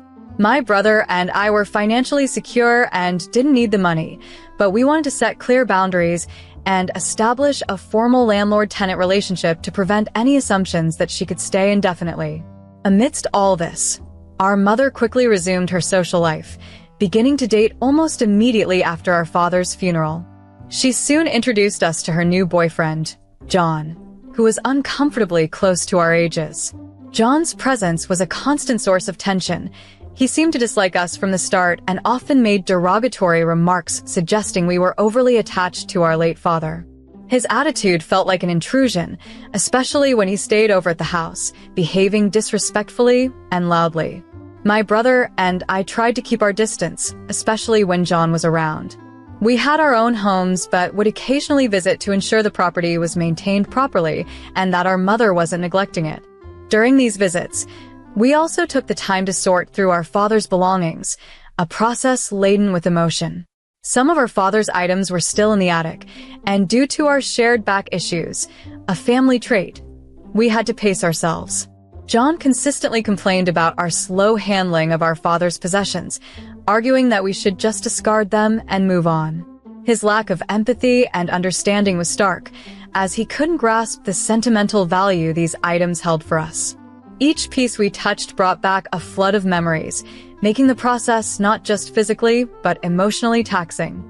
Navigating this complex new family dynamic has been challenging, as it forces us to balance our grief and the respect for our father's memory with the stark changes in our mother's behavior and the unsettling presence of John. John never met our father, yet he seems to believe he knows what's best for our family. At one point, he proposed that we sell Dad's belongings and split the proceeds. When we resisted, he became irritated and accused us of being materialistic. It's ironic coming from someone who drives the car Dad bought for my mom and lives rent-free in our house. Recently, we planned to retrieve the last of Dad's items from the attic, only to discover it completely empty. When we questioned our mom, she feigned ignorance about the missing boxes. That's when John arrogantly confessed to discarding them. He claimed the boxes were taking up too much space, which he wanted for his own belongings. He didn't even offer an apology, failing to grasp why we were so distressed. Among those discarded items were invaluable memories, including Dad's watch, a gift from his own father upon graduating high school. Dad cherished that watch and wore it daily until his illness made it impossible. I had hoped to pass it on to my future son, but now, that's impossible. It's likely buried in a landfill. John, still living under our mother's roof without paying rent, could have easily called us to remove the boxes. Instead, he chose to throw away our father's possessions without our consent. What kind of person does that? My anger boiled over. My brother and I confronted him. He merely shrugged, insisting the items were just junk and not worth keeping. He accused us of overreacting, claiming it was just stuff. I was furious, and my brother was so upset he nearly came to blows with John. Our mother intervened, defending John's actions as a misguided attempt to help us move on from our grief. She suggested we should be thankful, which was absurd. Since when is she an expert on grief? Her approach was utterly disrespectful. I challenged her, asking how she would feel if someone tossed out her belongings without her consent. She dismissed my comparison, mockingly suggesting I was just like Dad, which she meant as an insult. My brother snapped, telling her that Dad would have disowned her if he knew how she was acting. Shocked, she couldn't believe we weren't siding with her, as she's always expected. The discussion ended fruitlessly, and I left with my brother. Since then, our mother has bombarded us with messages, claiming we've wounded John's pride and insisting we owe him an apology for our reaction. But it's clear to us that John, not understanding the sentimental value of what he discarded, has not only disrespected our father's memory, but has deeply hurt us in the process. It seems that we find ourselves in a challenging situation. After our father's passing, my brother and I have faced a series of dilemmas involving our mother. She insists that we should move forward and let go of past grievances, while my brother is adamant about asking her to leave our father's house immediately. I'm torn. Part of me feels she shouldn't stay in the house anymore given her actions, yet another part wonders if our father would have preferred us to offer her forgiveness, despite her seeming undeserving of it. I'm questioning my own reactions to this situation. Initially, I felt confident in my stance, but now I'm second-guessing whether I might have overreacted. This issue has garnered more attention than I anticipated, and I'm grateful for the overwhelming support in the comments, reassuring me that my feelings are valid. To address some common queries, the house is legally ours. Our father made that clear. There was no formal rental agreement with our mother, just a verbal understanding that she would contribute a small amount each month. Many wonder if it's fair for us to charge her rent, but considering the circumstances and her financial stability thanks to our father's estate, we see it as reasonable. Since my last post, my brother and I have considered taking legal action against our mother and her new partner, John, for discarding personal items that held sentimental value to us. After seeking informal legal advice, we learned that pursuing this could be complicated and emotionally draining without much to gain. We are leaning towards letting it go legally and focusing on moving forward. However, our mother recently announced her engagement to John, flaunting it on social media with photos and captions that seem to overlook the timing and sensitivity needed following our dad's death. This has caused a stir, especially among Dad's friends and our family. It feels disrespectful to Dad's memory, and it's been hard to witness. Our grandparents are particularly upset, viewing her actions as a blatant disregard for our father's memory. In response to those curious about the nature of our mother's relationship with John, it seems they met shortly after Dad passed away. The quick progression of their relationship raises doubts, but at this point, nothing is certain. The family is still processing this, and while we navigate these complex emotions, the priority remains to find a way to respect our father's legacy and deal with our evolving family dynamics sensitively. I made an attempt to communicate directly with John, avoiding any involvement from my mother. Once, I suggested we meet for coffee, hoping we could reach an understanding. Unfortunately, he arrived with my mom in tow, and the whole meeting turned fruitless. My mother dominated the conversation, and John just sat there, appearing self-satisfied. Legal eviction should be straightforward, as my mother has been paying rent, and we own the property. We are handling everything meticulously to avoid any legal backlash. In a surprising turn, my mother mailed us wedding invitations, which my brother and I declined. She then reached out, attempting to guilt-trip us into attending, citing the lack of approval from John's family due to their age difference. She pleaded for us to show up to support her, but I firmly refused, expressing my displeasure rather dramatically. My brother simply discarded his invite. Despite our refusals, she continued to send texts about wedding plans as if we were involved. We've made it clear to her that we want no part in her life or her upcoming wedding. She's chosen her path, and as a result, we no longer consider her family. She then took to Facebook to portray herself as a victim, garnering sympathy from friends unaware of the full story. She accuses us of jealousy over her relationship with John, which is absurd and unsettling given the circumstances. Moreover, she blames us for not moving past our father's death, who passed away only a year ago, and she swiftly became engaged to someone who had little respect for his memory. Addressing some comments, we do not have any of our father's ashes as he wished to be buried alongside his parents eventually.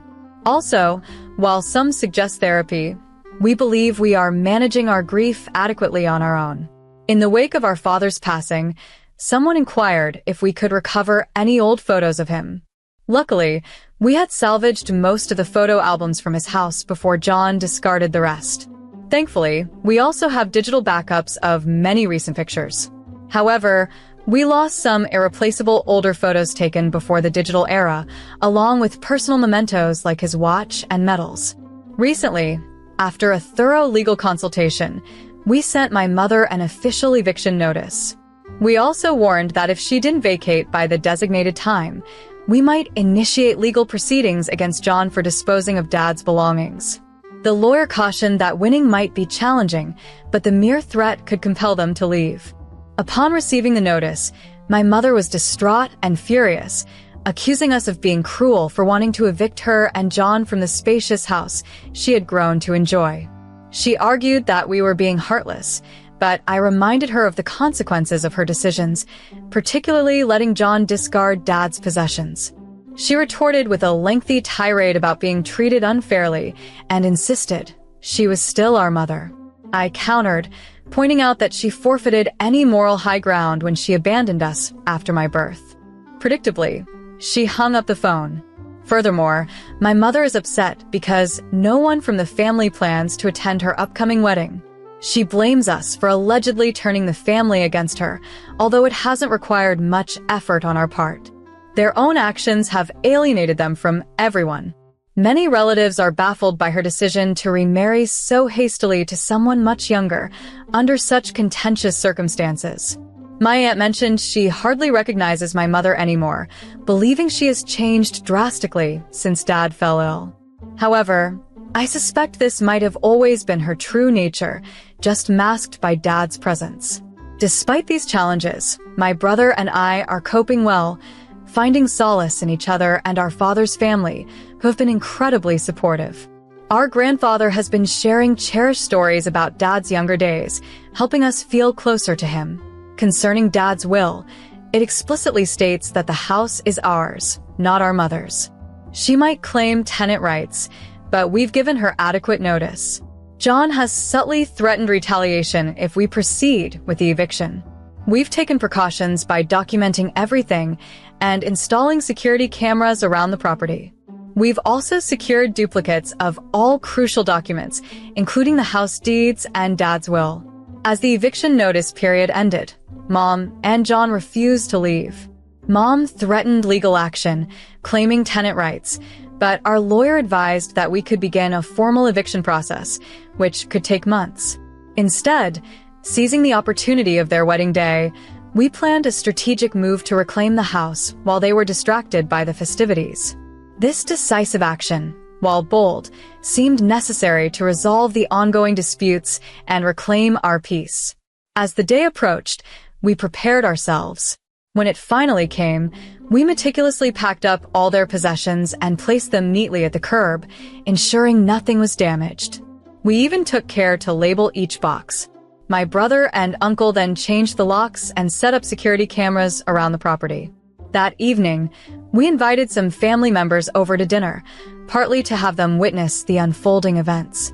While packing, we stumbled upon a hidden stash in the back of a closet, my dad's old watch and several other valuables that John hadn't discarded. Contrary to what we thought, John hadn't been simply throwing things away. He had been hoarding items of value. We reclaimed those items, feeling a mix of betrayal and vindication. Late that night, after returning a bit tipsy from a wedding, Mom and John found themselves locked out, puzzled by their keys not working. When they started knocking, we opened the door to confront them. Mom, still in her wedding dress, immediately launched into a tirade, demanding explanations. It was an absurd scene, her in bridal attire amidst such chaos. My grandfather firmly reminded her that the house was no longer hers, and we had given her ample notice to leave. Mom broke down, accusing us of ruining her wedding day, seemingly oblivious to how our actions had impacted us over the past year. John tried to force his way in, but was firmly repelled by my brother and uncle. Tensions rose, and threats of police intervention were made. I pointed out their belongings on the curb, informing them coldly of our discoveries regarding Dad's possessions. Mom seemed embarrassed, a small concession to her conscience perhaps. Though visibly shaken and humiliated, they eventually left. A friend helped them transport what they could in her car, leaving the rest for retrieval the next day. When they returned, John attempted to argue once more, but we simply pointed to the security cameras, emphasizing that he was trespassing. Since that night, we've cut off all contact. We've been cleansing the house, rearranging furniture to erase the remnants of their presence. My brother is considering moving back to make financial sense, and I might join him. It feels right to be back in Dad's house, now purged of its negative energy. Though part of me wonders if our actions were too severe, the clearer part recognizes the necessity of our choices. They disrespected Dad's memory and expected impunity. Perhaps our method was drastic, but remorse seems a luxury we can't afford. They forced our hand, and in the end, we protected what was ours and honored Dad's legacy in the only way left to us.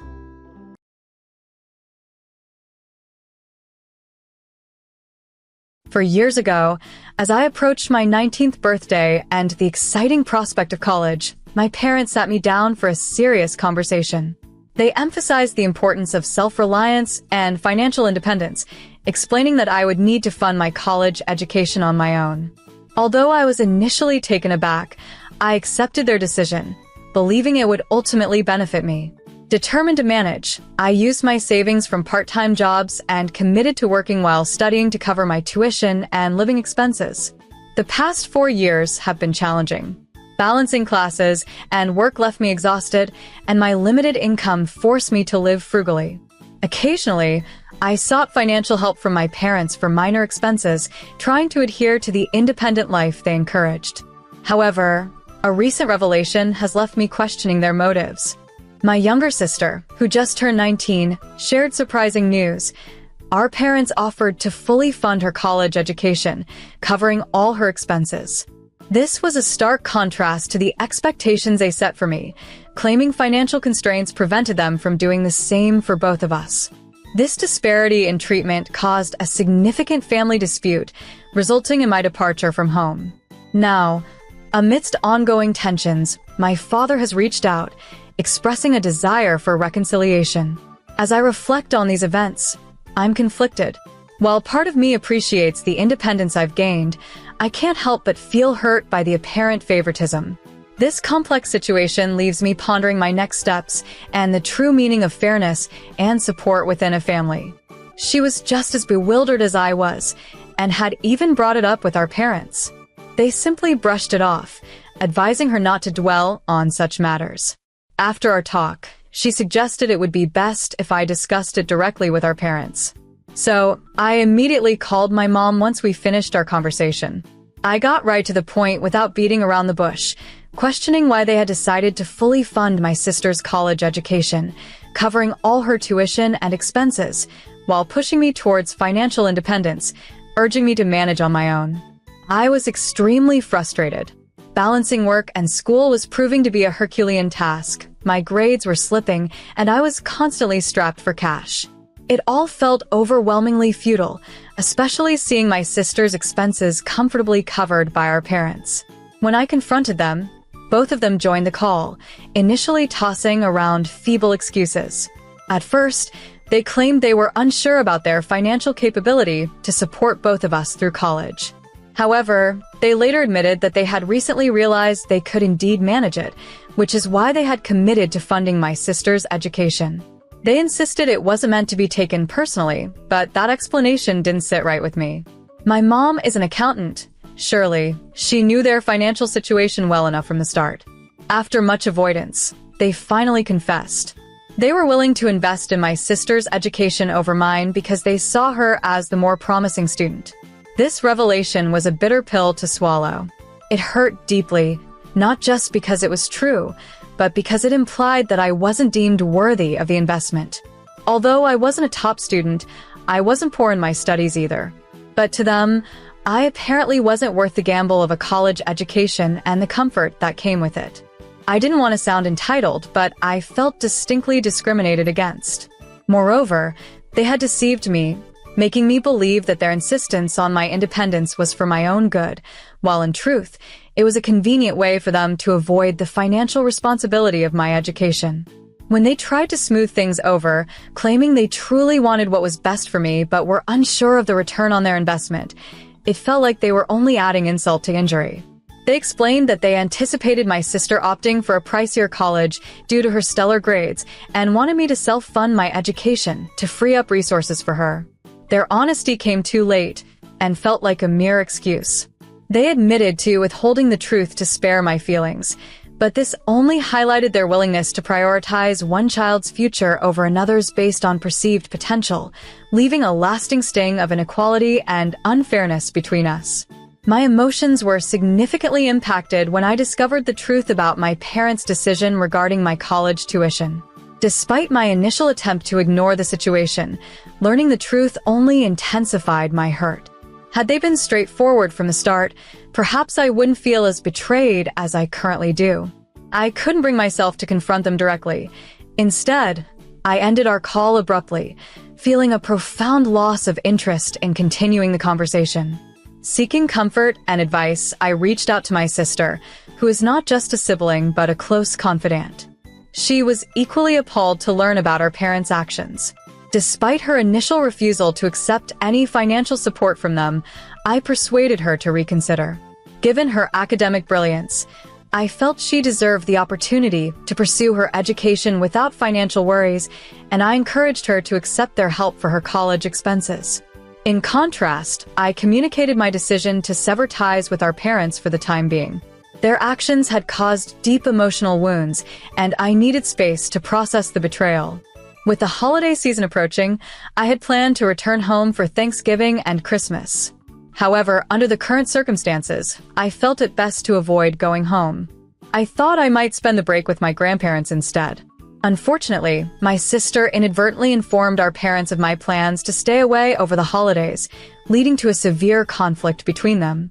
It turned out that the decision to make me financially independent was primarily driven by my mother, who had persuaded my father to save the resources for my sister, foreseeing the possibility of her studying abroad due to her outstanding academic record.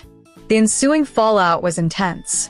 My father, upset by the turn of events and the strain it caused in our family, blamed my mother for the scheme that alienated me. Yet, I believe it unfair for him to place all the blame on her, considering that decisions in a family are rarely the responsibility of one person alone. This revelation has not only strained my relationship with my parents, but has also placed me in a position where I must reconsider how to approach family interactions during what should be a festive and uniting time of the year. Even though they were arguing, and even though they were clearly upset, it wasn't my responsibility to shoulder their marital issues. I had plenty on my own plate, and I couldn't let their problems weigh me down too. Despite their expectations, I had decided not to go home for the holidays, and I was firm in my decision, no matter what my mother might say. With this mindset, I took my mother's call yesterday. I was already prepared and knew that regardless of what she might argue, I wasn't going to change my mind. If my father truly decided to leave because of this situation, that was a decision they had to handle, not me. Just as I was managing my financial struggles by myself, they had often preached about independence, and now it was time for them to practice it themselves. During our conversation, however, my mom started accusing me of being heartless and making a mountain out of a molehill. She even said that I wasn't entitled to the money, so I was just acting spoiled by thinking they had wronged me for not offering to pay for my college tuition. This accusation struck a nerve because it wasn't about the money. It was about the unequal way they were treating me compared to my sister, and their attempts to manipulate me into seeing this as beneficial. If they hadn't insisted so much on independence, I might have considered a student loan, which would have required them as co-signers, but that wasn't truly being independent, was it? The only reason they had treated me and my sister differently, my mom claimed, was because of our different grades. This I found even more hurtful. I've always been competent in my chosen field, even if I haven't matched my sister's straight-A performance. It felt unfair and manipulative, and it ignored my strengths and interests. Our argument lasted about 26 minutes, and still, we couldn't agree on what to do next. I expressed very clearly that their issues were theirs to resolve, and while I cared about them, I needed to prioritize my own well-being and future, which I was doing. They needed to handle their marital challenges on their own, just as they expected me to handle my challenges independently. I've decided not to return home for the holidays this year, and it's a decision I'm firm about. The recent actions of my parents have deeply hurt me, and I feel the need to distance myself from them for now. My mom thinks I'm overreacting and tells me to mature rather than holding on to petty grievances. She accuses me of feeling entitled, while I see her behavior as manipulative. As a result, we're at an impasse. What makes the situation even more complicated is my fear that their marital problems could lead to divorce. They've had severe arguments before, and while my dad has never hinted at leaving, the idea that he might is frightening, especially since they've been together since high school. The final straw was discovering that they had agreed to pay for my sister's college tuition while previously denying me the same support. I haven't spoken to my mother for 5 days now, and things feel strange, though I'm keeping in contact with my sister. She reassures me, knowing that I'm going through a tough time. Meanwhile, I've quit my job, which was consuming too much of my time and energy. I realized I was sacrificing my personal life and well-being for work and study, leaving me no time for the activities I truly enjoy. It felt like I was living like a zombie for the past couple of years. In a positive turn, I spent a weekend out with friends recently, which was a refreshing change, as I usually keep to myself. I've also reached out to my paternal grandparents, who offered their support. After some consideration, I've decided to accept their offer to help financially for the remainder of my studies. They've also invited me to stay with them over the holidays, since I prefer not to be with my parents currently. They were quite surprised to learn about my parents' refusal to finance my education, especially since my grandfather had previously offered to help, but I declined in a bid for independence, a decision I now regret. A week after ceasing communication with my mom, she unexpectedly showed up at my college, which was the last thing I expected after her previous messages. I had been avoiding conversations with my dad because he was really upset lately, and my mom kept insisting that they loved both their kids equally. She tried to reassure me that they never intended to treat me unfairly. They were just trying to make practical decisions. But honestly, none of that mattered to me. I was angry with both of them and had been ignoring their attempts to talk. However, today my mom showed up unexpectedly. I couldn't just ignore her presence. Despite ignoring her calls, she texted me saying she drove all the way here to talk to me in person, and she wouldn't leave without seeing me. Reluctantly, I told her I wasn't in the right frame of mind to talk, but she persisted, and eventually, I agreed to meet her. We decided to talk at the nearby Wendy's. I chose the spot because I didn't want anyone from college to see us, especially if things got heated. It was evening, and I knew the place would be quiet. At Wendy's, my mom ordered some food for me, despite my protests. She said it was her way of making amends. As we began to talk, she started by apologizing for her past behavior, acknowledging there was no excuse for it. She admitted she had been justifying her actions to herself as much as to me, but now realized her mistakes and was here to ask for forgiveness. She hoped I'd consider coming home for the holidays to talk things through more. I told her I'd already planned to stay with my grandparents over the holidays, but I was open to visiting for a few days if I felt up to it. I needed space, and she seemed to understand, even if it disappointed her. She then mentioned that my sister had been accepted into several prestigious colleges, but was refusing our parents financial help, probably for my sake. This made me feel guilty. I didn't want my sister sacrificing her opportunities. I assured my mom that I would talk to my sister about accepting their support. Independence in college is tough, and while it might sound entitled, having parents who can cover expenses until you're on your own really does make life easier. I admitted that people with financially supportive parents definitely have fewer hardships, and there's no point pretending otherwise. Before we wrapped up, I couldn't help asking about her and my dad, especially since I'd heard rumors of marital trouble. She seemed taken aback, but shared that they were now in marriage counseling, trying to work through their issues. As we left Wendy's, I felt a mix of emotions but was somewhat relieved that we had started to clear the air. It was a step towards understanding each other better, even if we had a long way to go. In recent weeks, I've gone through a lot, particularly concerning the issue with my tuition fees. It turned out that my father, who hadn't reached out since our last intense conversation, was actually struggling with his emotions. My mom revealed that he was really upset and had repeatedly thought about contacting me, but couldn't muster the courage. He'd get caught up in his thoughts, which stopped him from sending even a simple message. This situation was visibly affecting my mom too. She teared up as she spoke about it. It's rare to see my dad so emotional, so I knew he was genuinely distressed. Understanding his turmoil, I made a spontaneous decision to talk to him right then. My mom was surprised but agreed to dial his number. When my dad answered, his first question was about my well-being, which touched me deeply. I took the phone from my mom before she could reply, eager to hear his voice and reconnect. Although initially silent, I assured him that while I was still upset, I was open to mending our relationship. His response was unexpected. He broke down, apologizing profusely for everything that had happened. Seeing both of my parents so emotional was overwhelming, but I felt it was important for at least one of us to remain composed. I reassured my dad that I needed some time to reflect, but was willing to forgive and work things out. This gesture meant a lot to him, and he expressed a sincere willingness to make amends. We ended up having a heartfelt discussion about our situation. It was decided that I would stay with them for a week and a half during the upcoming holidays to spend quality time together and further repair our relationship. This decision, while personal and perhaps not understood by everyone, felt right for us as a family looking to heal and move forward.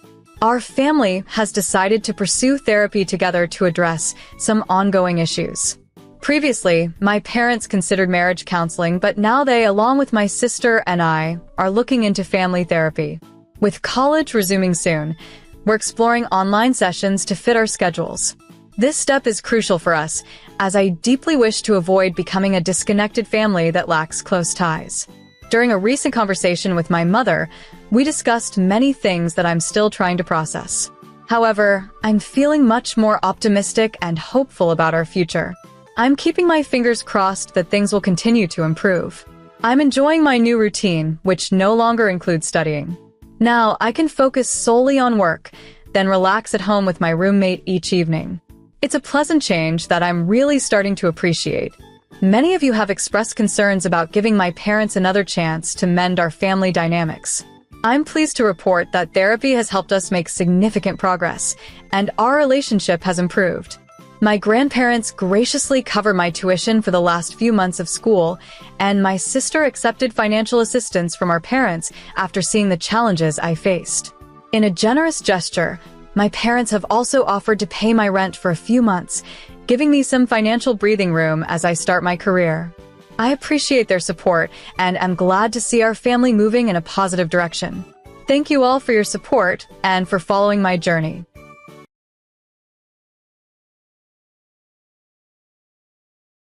I, a 36-year-old woman, am the mother of twin 17-year-old boys who are on the autism spectrum. My husband and I have dedicated ourselves to providing a nurturing and stable environment for our sons. They are wonderful children who simply require a little more patience and understanding than others.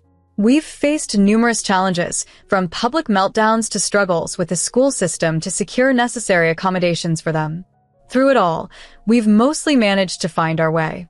Growing up, my sister and I were incredibly close. We shared everything from secrets to clothes.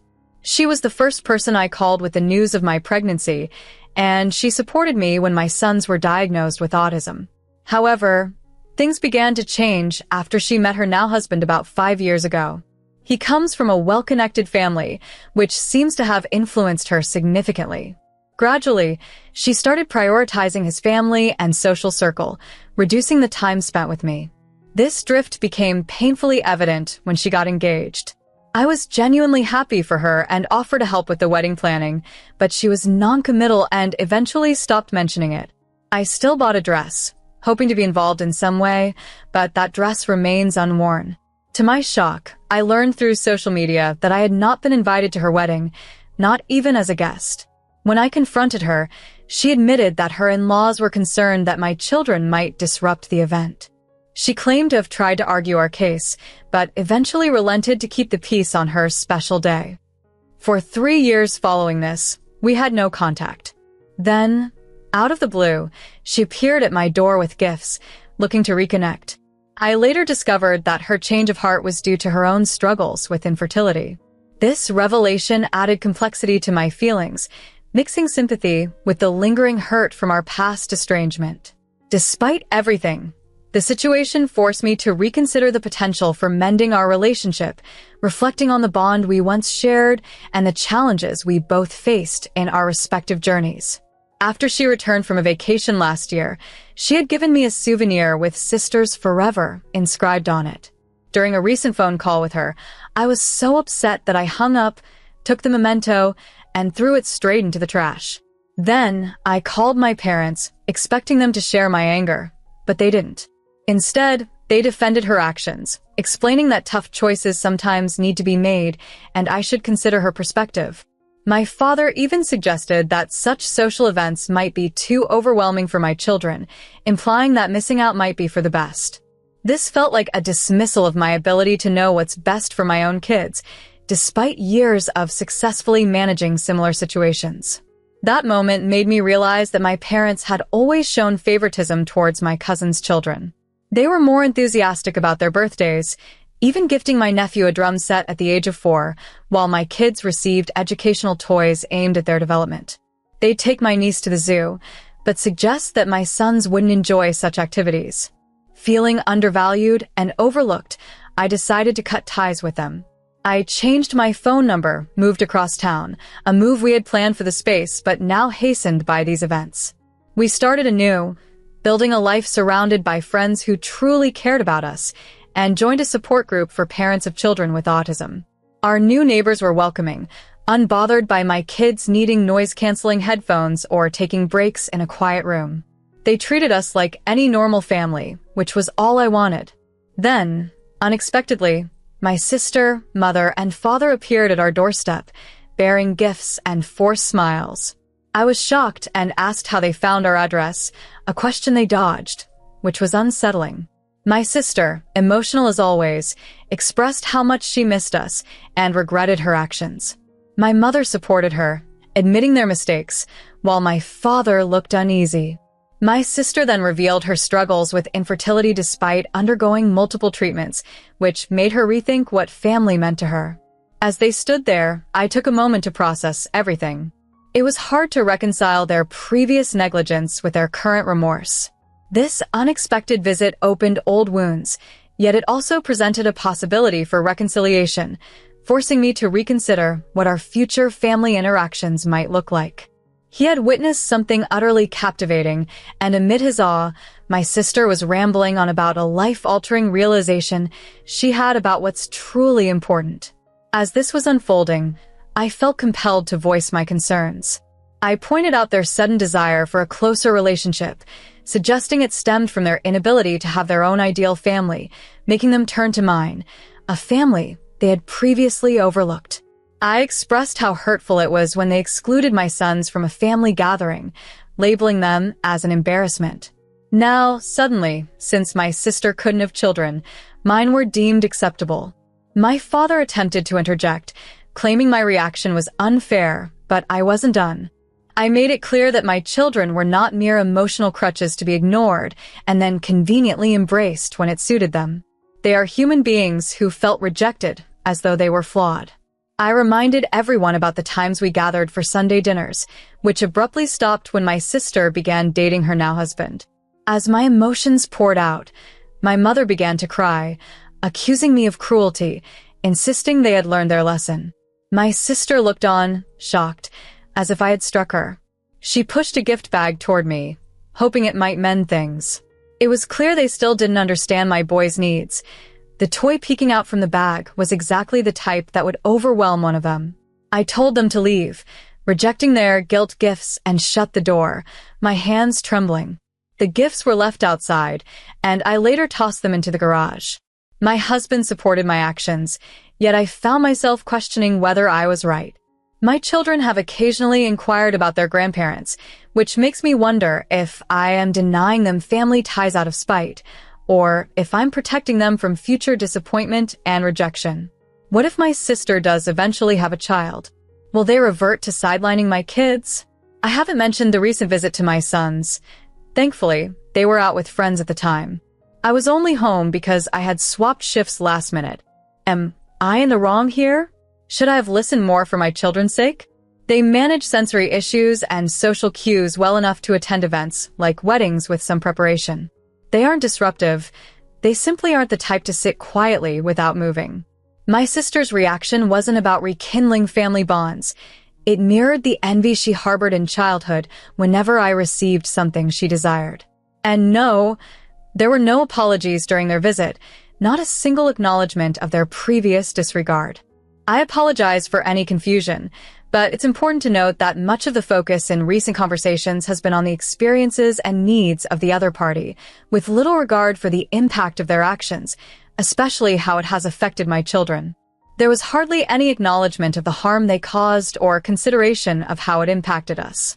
Regarding questions about my husband's family, they reside across the country. We maintain contact through video chats during holidays and receive birthday cards from them, but they are not actively involved in our day-to-day lives. Thankfully, they have never made any negative comments about my boy's autism, which is a relief. Someone privately messaged me accusing me of using my children's disabilities as an excuse for my anger. To this person, I can only say that you truly don't understand what we have been through. Since my last post, the situation with my sister has escalated.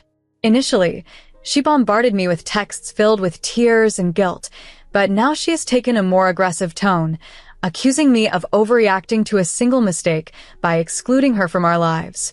However, this wasn't just one mistake. It was a series of intentional actions that began with them not inviting my family to a significant event and subsequently ignoring us for 4 years. My sister even sent a bizarre message late at night, expressing a desire to be an aunt and envying my role as a mother, which felt insincere and staged. It's hard to reconcile this with a person who previously made my children leave the room because their stimmying made her uncomfortable. My parents have also tried to reach out, wanting to meet and discuss everything.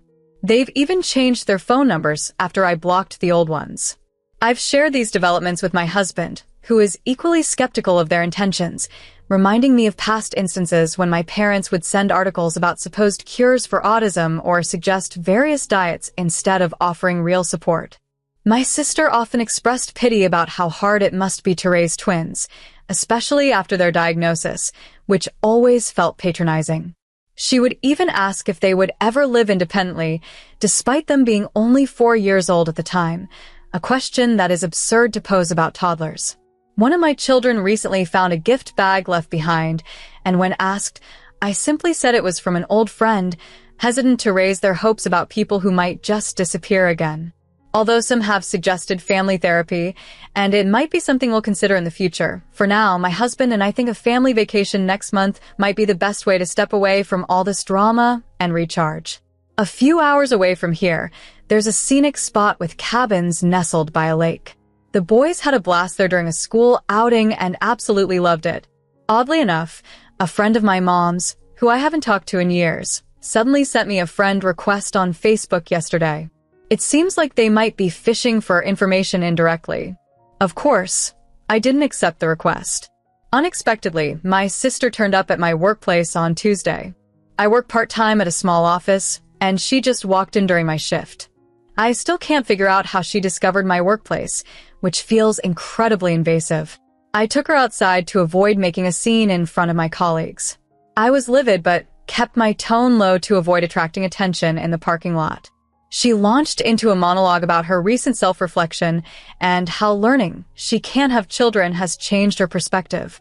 She also mentioned her husband's newfound understanding of special needs children, whispering as if it were some secret. It all felt rehearsed. Nothing seemed genuine. She kept glancing at her phone while talking, a telltale sign of her dishonesty, something she's done since we were teenagers. Eventually, she got to her point. Her husband's family is organizing a large reunion soon, and she wants us there to showcase a real family dynamic, using my boys as a testament to how amazing special needs kids are.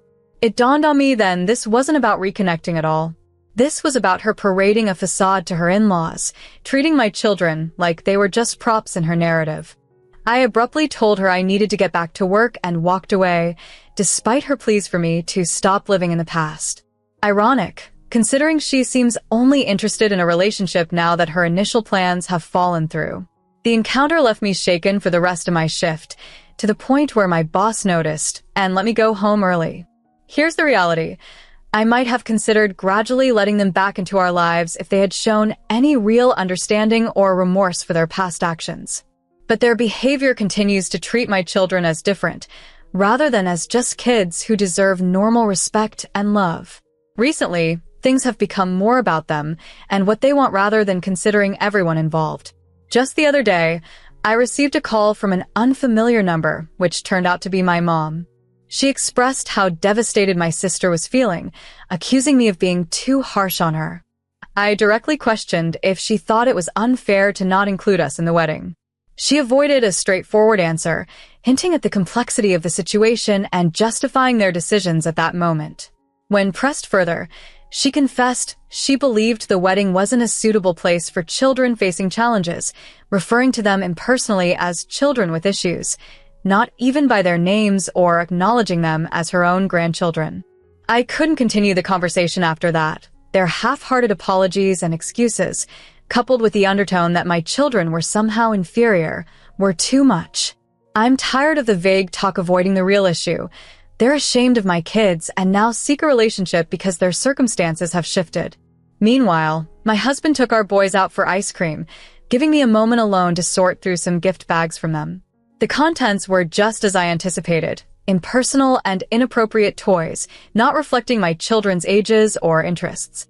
There was also a card with a substantial check, no message, just the money, as if trying to buy their way back into our lives. I tore it up. We've managed well, without their financial help for over 4 years. That evening, I sat down with my boys and explained gently that sometimes family members can treat each other poorly, which is why they haven't seen their grandparents or aunt lately. I kept it simple and neutral, not forcing them to choose sides. One of my sons wondered if they'd ever see them again. I said, maybe someday, but not now. They took it quite well, which suggests they don't remember much about my family. One remembered Grandma's delicious cookies. The other didn't like the smell of Grandpa's house, recalling a strange mothball odor. They quickly shifted focus to whether they could play video games, and we moved on. Just today, my sister posted a vague statement about forgiveness on social media, which several relatives supported with heart emojis. It seems I'm now the antagonist in their narrative. That's fine by me. I prefer that to letting my children be used to patch up someone else's disappointments. Recently, things have escalated further, but I'm still trying to process everything. Recently, my sister has been very active online, sharing numerous posts that portray her as a heartbroken aunt longing to reconnect with her nephews and me. She's crafting an image of herself as a victim and unfairly painting me as someone who is spitefully using my children to hurt her.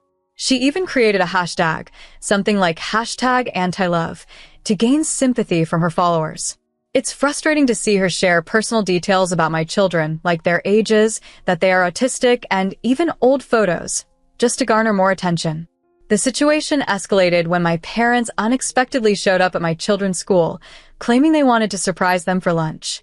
Thankfully, the school's security protocols prevented any unsanctioned visits since they weren't on the approved list, and they contacted me immediately.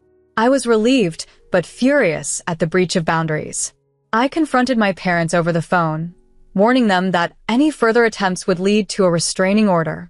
Their response was dismissive, as if their actions were trivial, but I insisted they respect my boundaries. Later, Dealing with the school to ensure such incidents wouldn't recur, I discussed the issue with the principal, who was very supportive and agreed to flag any unauthorized visitors in the school's records. The same day, late in the evening, my sister's husband showed up at our door. Despite the past where he excluded my children from significant family events, he left an apology letter and a check under the door after I refused to let him in. The letter, which seemed professionally written, offered vague apologies and talked about family and second chances without acknowledging his specific mistakes. Throughout all this, I've been considering legal advice to handle potential restraining orders and ensure my family's privacy and safety. This whole ordeal has been draining, feeling almost like a deliberate tactic to wear me down. My husband and I can't help but feel that despite their gestures, they still haven't truly understood the impact of their actions. When the pressure mounts incessantly, I sometimes feel on the verge of caving in. My children, too, have sensed the strain. I took a moment to sit with them and assure them that despite the turmoil, we were secure and not going anywhere. I explained that adults sometimes face conflicts that require time to resolve, keeping my explanation straightforward and comforting. Although they appeared to be reassured, it troubles me that they are affected by this situation at all.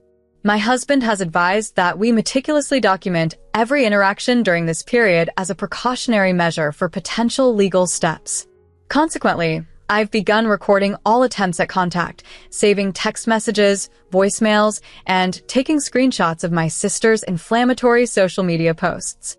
It may seem like an overreaction, but it feels necessary, especially when the harassment extends to workplaces and schools. For now, my approach is to minimize interaction while ensuring my family's safety. I'm still grappling with how best to shield my children from these issues without making them feel isolated by secrets. I wonder, too, if it's naive to think some relationships may be irreparably damaged, despite claims of personal growth from the other party. Following a distressing incident at my children's school, I enlisted legal help to draft a formal cease and desist letter to my parents and sister. While not as enforceable as a restraining order, it serves to legally document our stance. The response has been positive so far, with reduced social media hostility and no recent uninvited visits. My parents have acknowledged the letter, asking for time to reflect, which I respect. To take a break from the chaos, my family and I enjoyed a serene weekend at a lakeside cabin. It was a rejuvenating experience for us all, especially the boys, who engaged with nature and learned new skills like stone skipping. This ordeal has led me to reflect on the true essence of family. I've come to realize that family isn't necessarily about blood relations, but about who consistently supports and accepts you for who you are. Reconciliation with my sister and parents may happen if they show genuine change, but I am not waiting on it.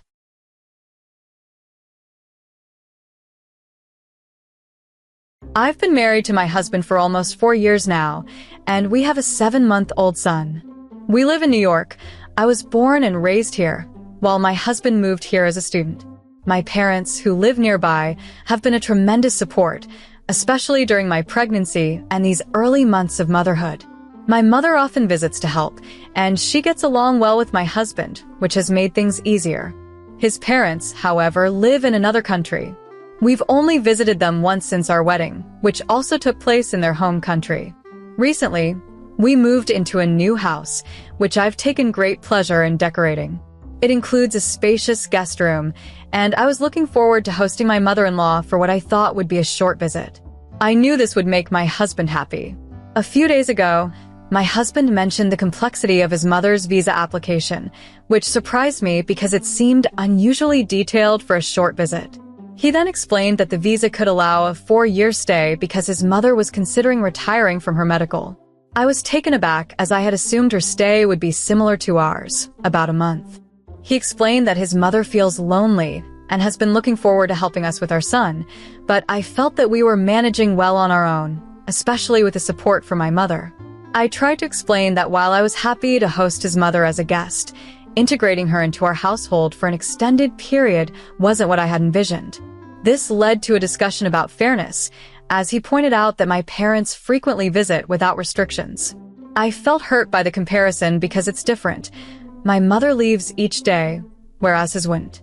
In response, I suggested that he opt for the standard visa application. This disagreement escalated, leading him to spend the night on the couch, and our relationship has felt strained since then. After talking it over with my own mother, who cautioned that a long-term stay by his mother could strain our family dynamic, I stood by my position. I believe it's important to set boundaries that preserve our family's routine and well-being.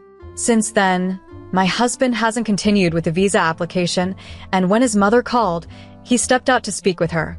Upon returning, he inquired if I might reconsider, but my stance remains unchanged. This situation has created a palpable coldness between us, which is unfamiliar and unsettling. Navigating this has been challenging, and I'm holding on to the hope that we can find a solution that respects both of our needs and keeps our family harmony intact. The original poster, Opie, was facing a challenging situation where her husband planned to move his mother into their home for an indefinite period, potentially 4 years or more, without initially discussing it with her.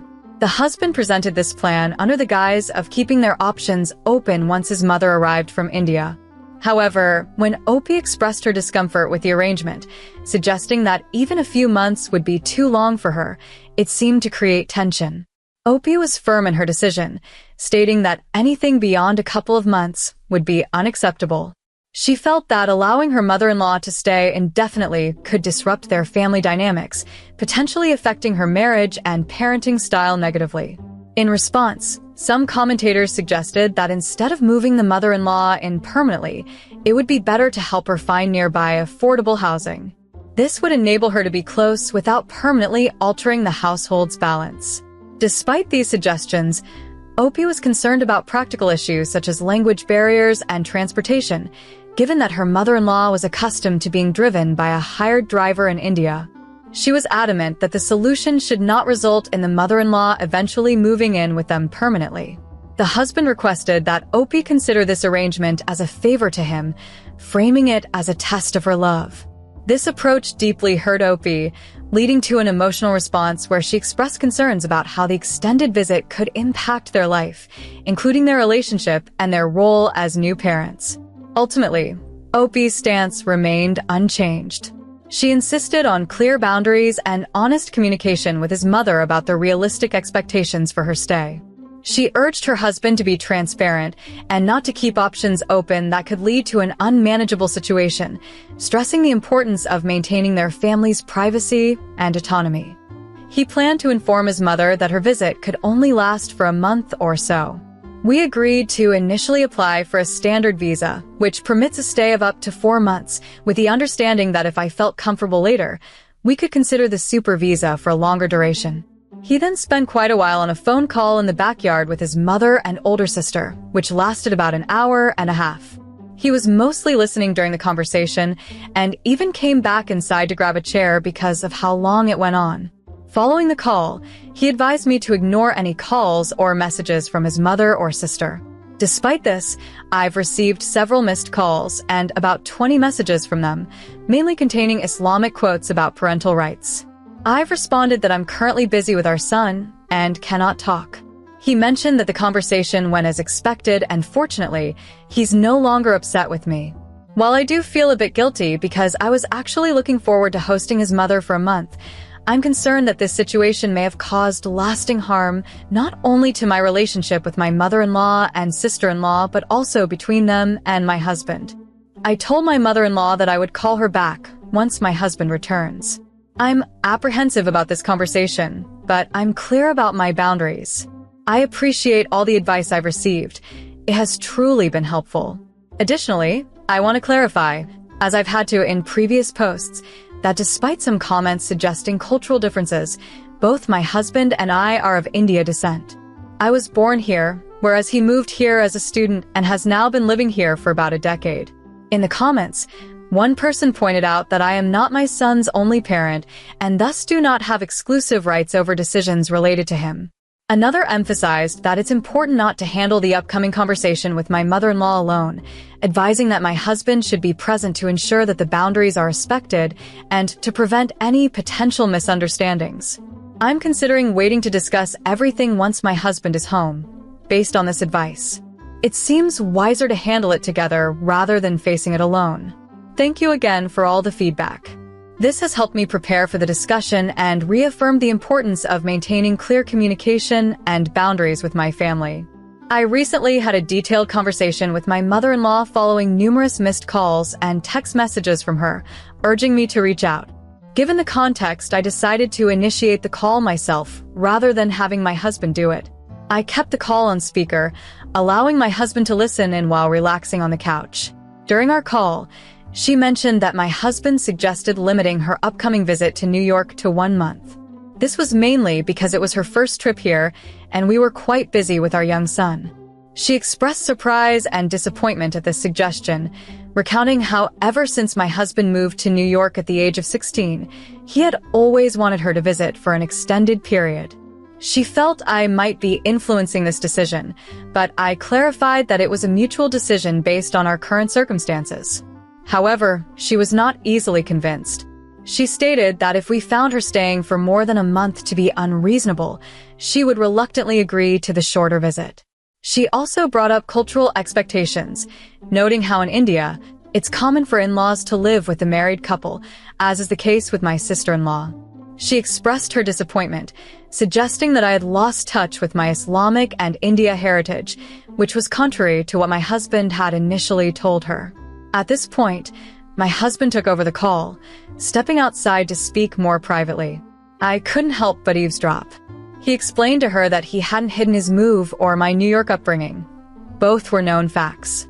He emphasized that cultural expectations in India shouldn't dictate how we manage our lives here in New York.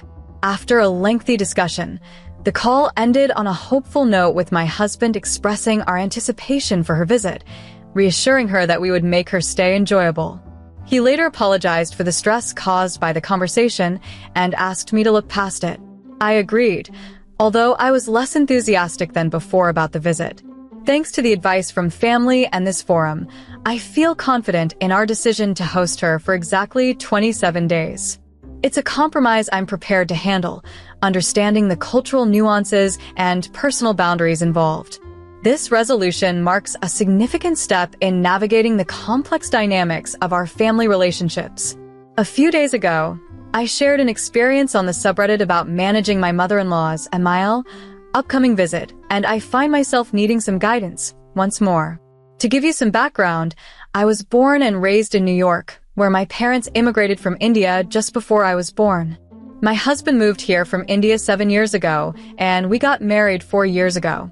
We now have a 7-month-old son. While my parents are nearby, my in-laws still reside in India. Originally, my Emile wanted to stay with us for more than a month. However, feeling overwhelmed by the prospect of an extended visit, I insisted to my husband that I could only handle a month. Reluctantly, my Emile agreed to shorten her stay, although she wasn't happy about it.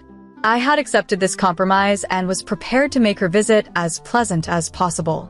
Recently, we celebrated Eid at my parents' house, marking our son's first Eid, dressed adorably in traditional Kurdish shalwar. I sent my Emile photos of the celebration, as she often asks for pictures. However, her response took me by surprise. She expressed her sorrow about the distance between us and lamented the consequences of her son marrying outside of India, implying that it was unfair for my parents to have her son and grandson all to themselves. Her words were deeply hurtful, suggesting she regretted our marriage. I didn't reply to her message and showed it to my husband instead, who apologized sincerely for her words and appreciated my restraint in not responding. Now, with her visit approaching, I'm unsure how to host her for an entire month feeling this way. Normally, I would seek advice from my mother, who is experienced in handling delicate family dynamics from India. However, I fear that sharing this with her might only escalate tensions when my Emile arrives. I had hoped for some advice, or at least to vent a little. I'm trying to put aside these feelings because we're still celebrating Eid with friends today, and I don't want this to dampen the festivities. My husband informed me that her visa application was rejected due to concerns that she might not return to India after her visit. This news has secretly relieved me, as I was dreading her stay. Although I'm pretending to be disappointed, it feels like a significant burden has been lifted. My husband mentioned that she was devastated by the news. Any advice on how to navigate this situation would be greatly appreciated. She suggested that my husband and I consider relocating to India, a place I dearly love but see as an unlikely option for us. When he dismissed the idea, she didn't hesitate to offer an alternative, giving him the contact details of his uncle in the UAE to explore job opportunities. She hoped we could settle there, merely a 4-hour flight from India. This, she believed, would allow us to raise our family in a closer Islamic community. Although my husband agreed to speak with his uncle, he was clear with his mother that relocating would be challenging. I expressed my frustration to him openly, insisting that moving to the UAE was out of the question. He reassured me, emphasizing that our lives and his career were firmly rooted here, yet he remained tactful with his mother to avoid outright dismissal of her suggestions. Personally, I felt she needed to hear the straightforward truth, but I respected his approach. The situation has grown tense, influencing our family dynamics and future travel plans. Since his family can't visit us as often, it appears our vacations will primarily be to India, starting with a trip this December for his brother's wedding. This arrangement, while not ideal, is something I'm prepared to commit to, despite the complexities it brings. The discourse surrounding these changes has been tough. I sense that his mother might harbor some resentment towards me now.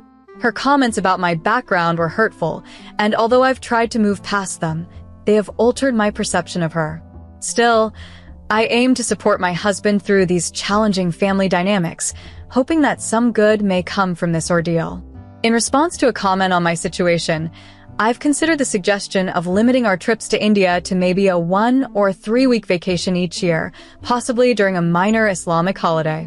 This could be a balanced approach, allowing for some family time in India while keeping other vacations just for our immediate family elsewhere. I appreciate the support and ideas from everyone here. Moving forward, I plan to ensure that my son and I are prepared for international travel with all necessary documents and contact information for the New York consulate, just in case. Our recent phone conversation with his mother started well but quickly soured when she lamented the likelihood of infrequent visits due to strict visa policies. Despite this, I reassured her that we would make the most of the time we could spend together, even if it's not as often as she'd like. My husband is yet to respond to his uncle in the UAE, but regardless, our commitment remains to our life here in New York. I recently shared with my friend how fortunate I feel to have in-laws who love us deeply and want to stay connected. I expressed my gratitude for my son, my husband, and all the blessings in our life. I had to cut the conversation short as I didn't want to say anything harsh while she was feeling low about her visa situation. He might be upset since he had hoped we could comfort her with the idea of potentially moving to the UAE, but I felt it was crucial to clarify that we have no plans to relocate. Going forward, I plan to limit my calls with her to special occasions like Eid and only share photos if my husband requests. Additionally, after reading a comment about my son's citizenship status, I contacted the India consulate.